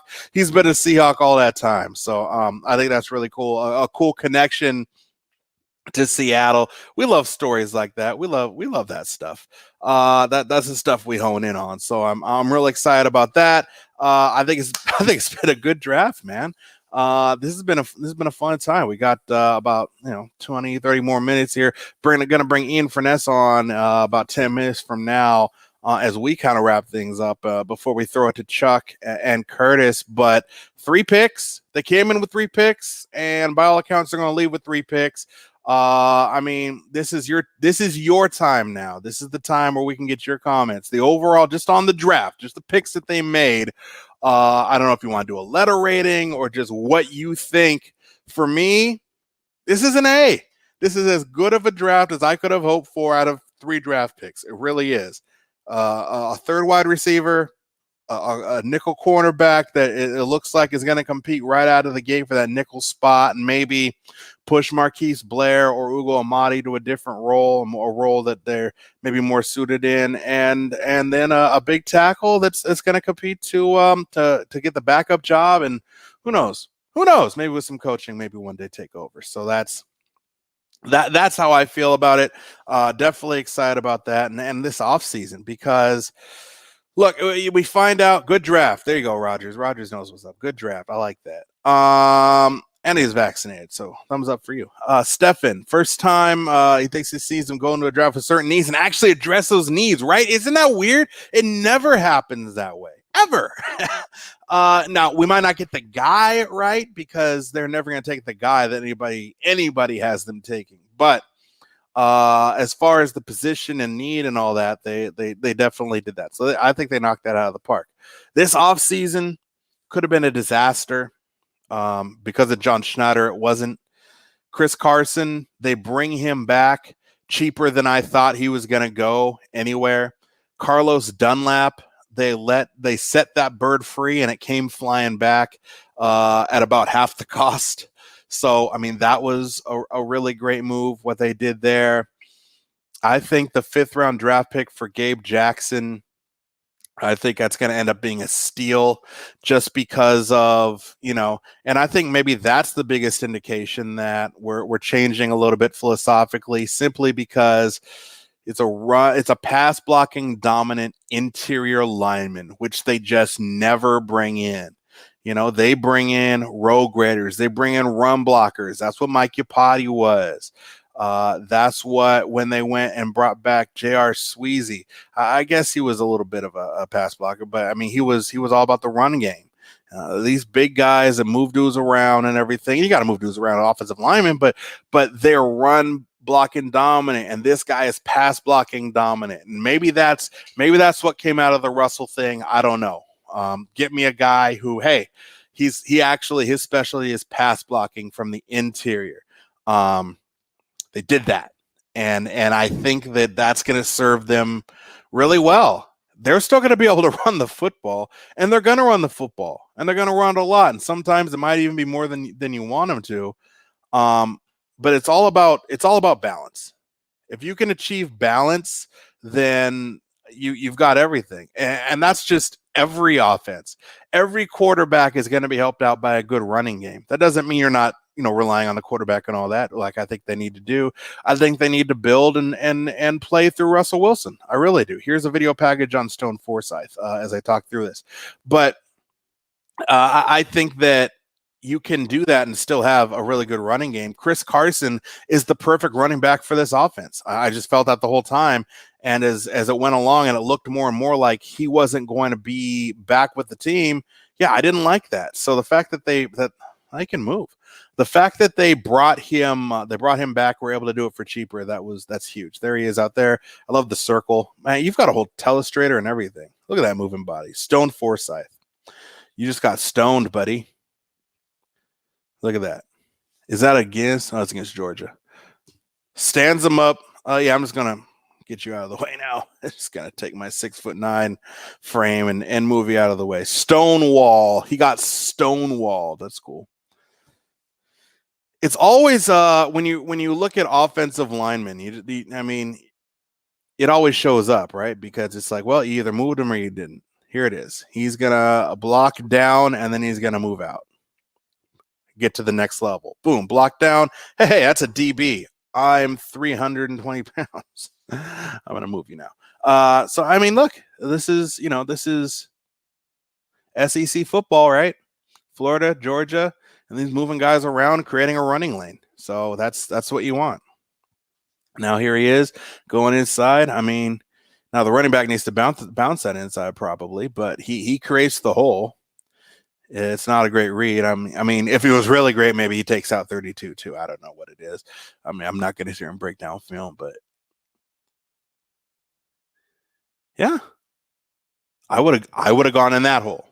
I would have gone out. Then you just have to shake 32 and you have a 15-yard gain. So, I mean, it's encouraging. Look, I think that he's probably pretty raw and they got to work with him. But I just think when you're talking about up front, somebody with that kind of size, if he has any kind of speed with his feet, good feet at all, I think that's going to translate for you into some good stuff. So I can't imagine how that's going to be a bad thing. I don't know. I mean, it's a 6th-round pick offensive lineman. So how do you evaluate that? Well, is he on the roster in 3-4 years? I'm not sure. So I think we're going to try to carry if they do the press conference with Stone. I think we're going to try and carry that live. I don't know when they will do that. Usually it's about right now when that happens. We are bringing on Ian Furness here in the next couple of minutes as well. So we're going to try and get through all that here in the next 20 minutes or so. I can't believe we're almost wrapped up here with this coverage. Well, and that's just going to be it too. They're going to do more. The Robert Kimdichie signing to show they're not done. They're never done. I think that there's a 35% chance Richard Sherman gets signed here. KJ Wright, maybe a little bit less than that. I think it might be more likely that Sherman signs than KJ. I just don't know where KJ is going to play because that's Jordan Brooks now, right? I mean, you drafted a 1st-round linebacker last year to play that spot. I don't know. And maybe it's how do you bring back KJ Wright, but then tell him, hey, you're not going to start. So I don't, and how do you draft Jordan Brooks and see how good he was last year and say, sorry, you got to wait another year. I don't see it. I think it's just the natural progression of things. You drafted Jordan Brooks last year so that you don't have to bring back KJ Wright. And we all love KJ. I love KJ. KJ was a monster last year. Absolutely. But you're getting younger and cheaper at the position. So I think that's I think that's kind of where that goes.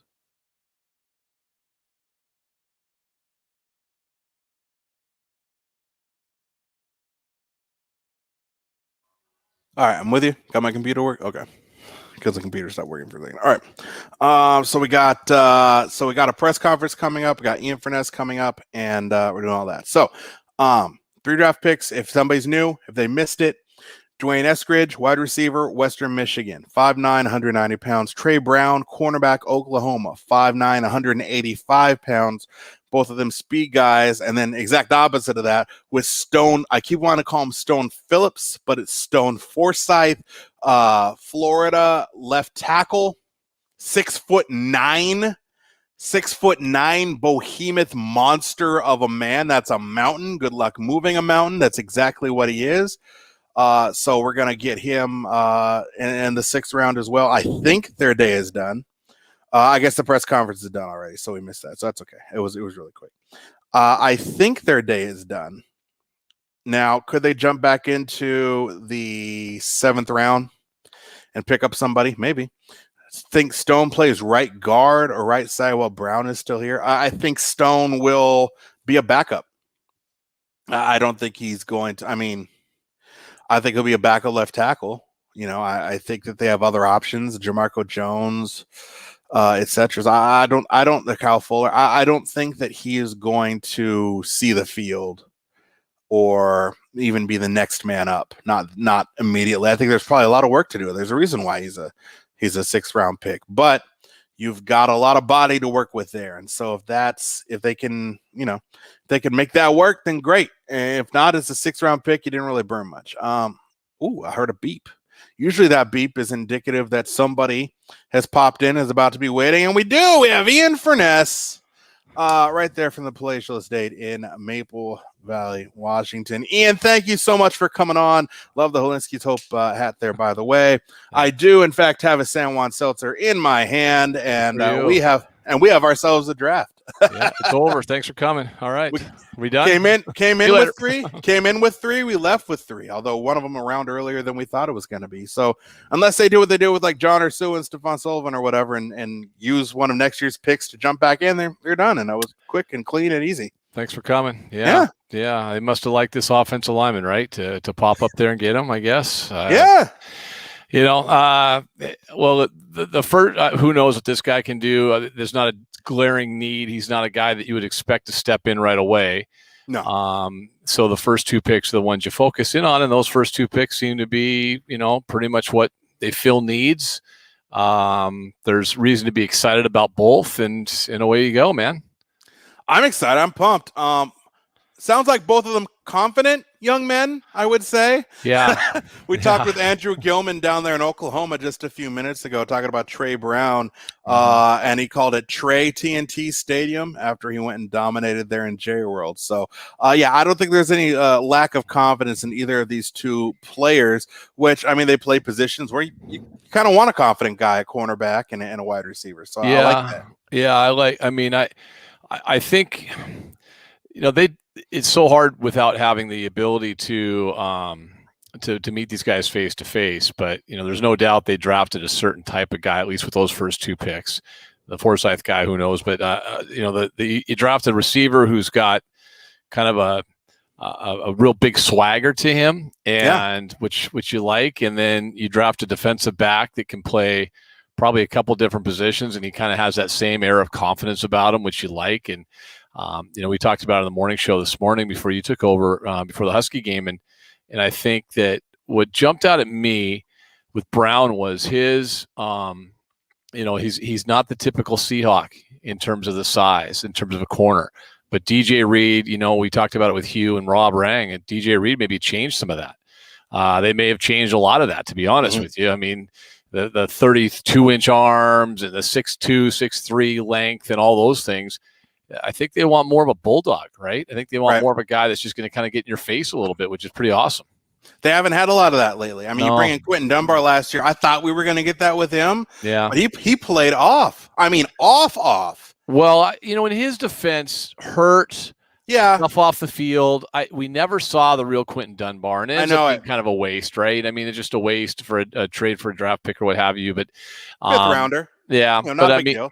no, not really. But well, I mean, I'm just stunned they only ended up with 3, Slick. I'm just stunned that it's 3 draft picks. Like, it's just nuts to think that, because and that one of them, I mean, they're going to have to really start doing some grinding on the linebacker position. They have 4 guys under contract right now.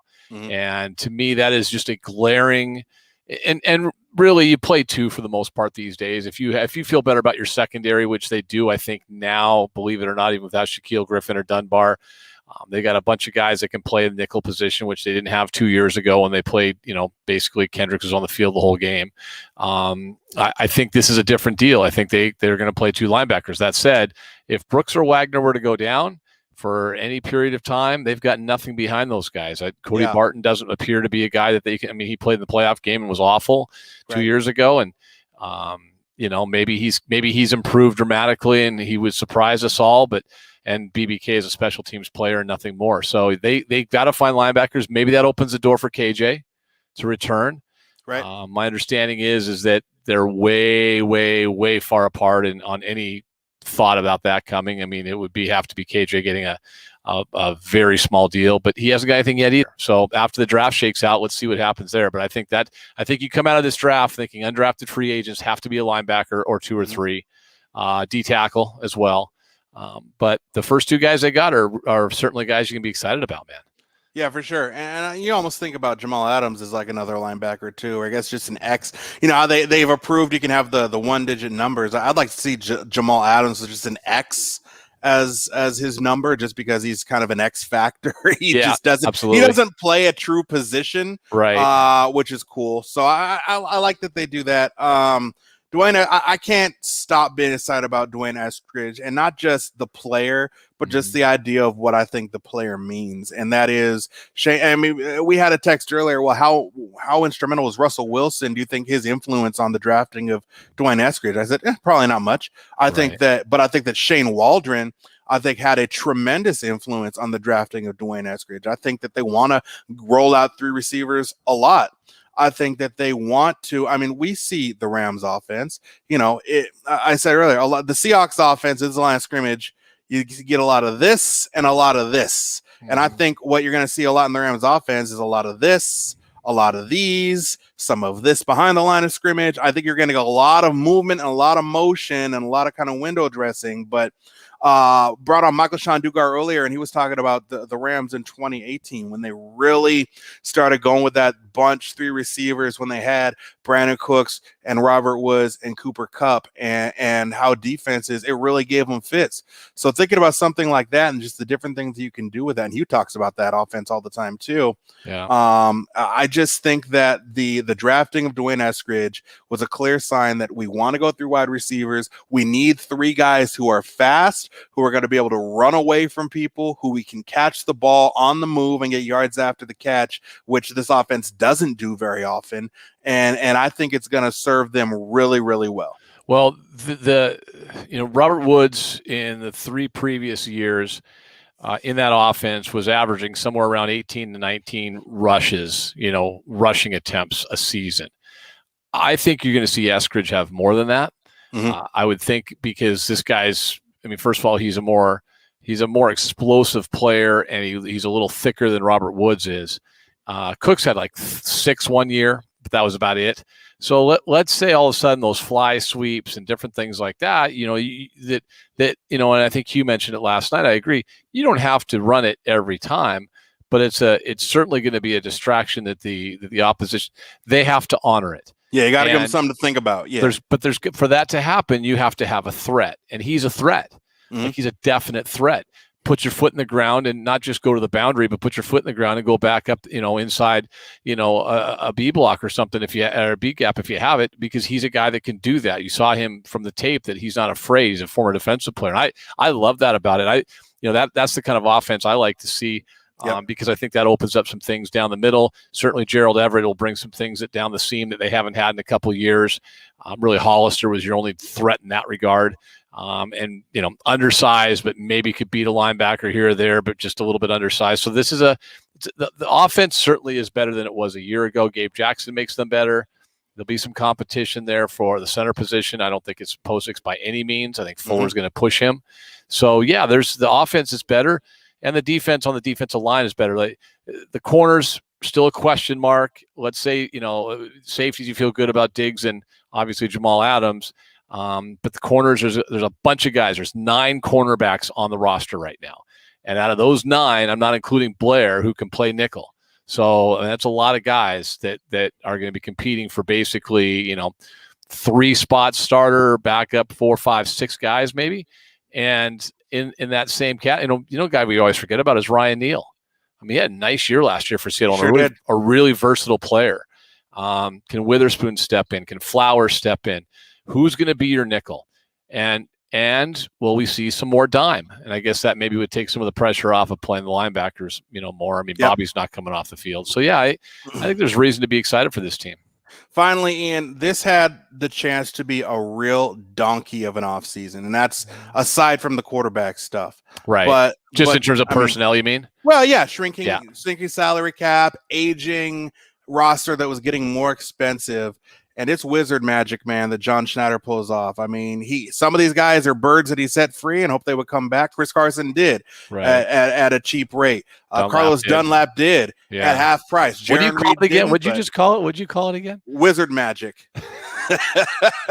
That he pulls off, but he did. And with these years, with these phantom years on these deals and everything, it's just John Schneider once again does laps around the NFL just when you think his back might be up against a wall. He just shows you, hey, I'm John Schneider. Don't forget, I'm this guy. I'm pretty good.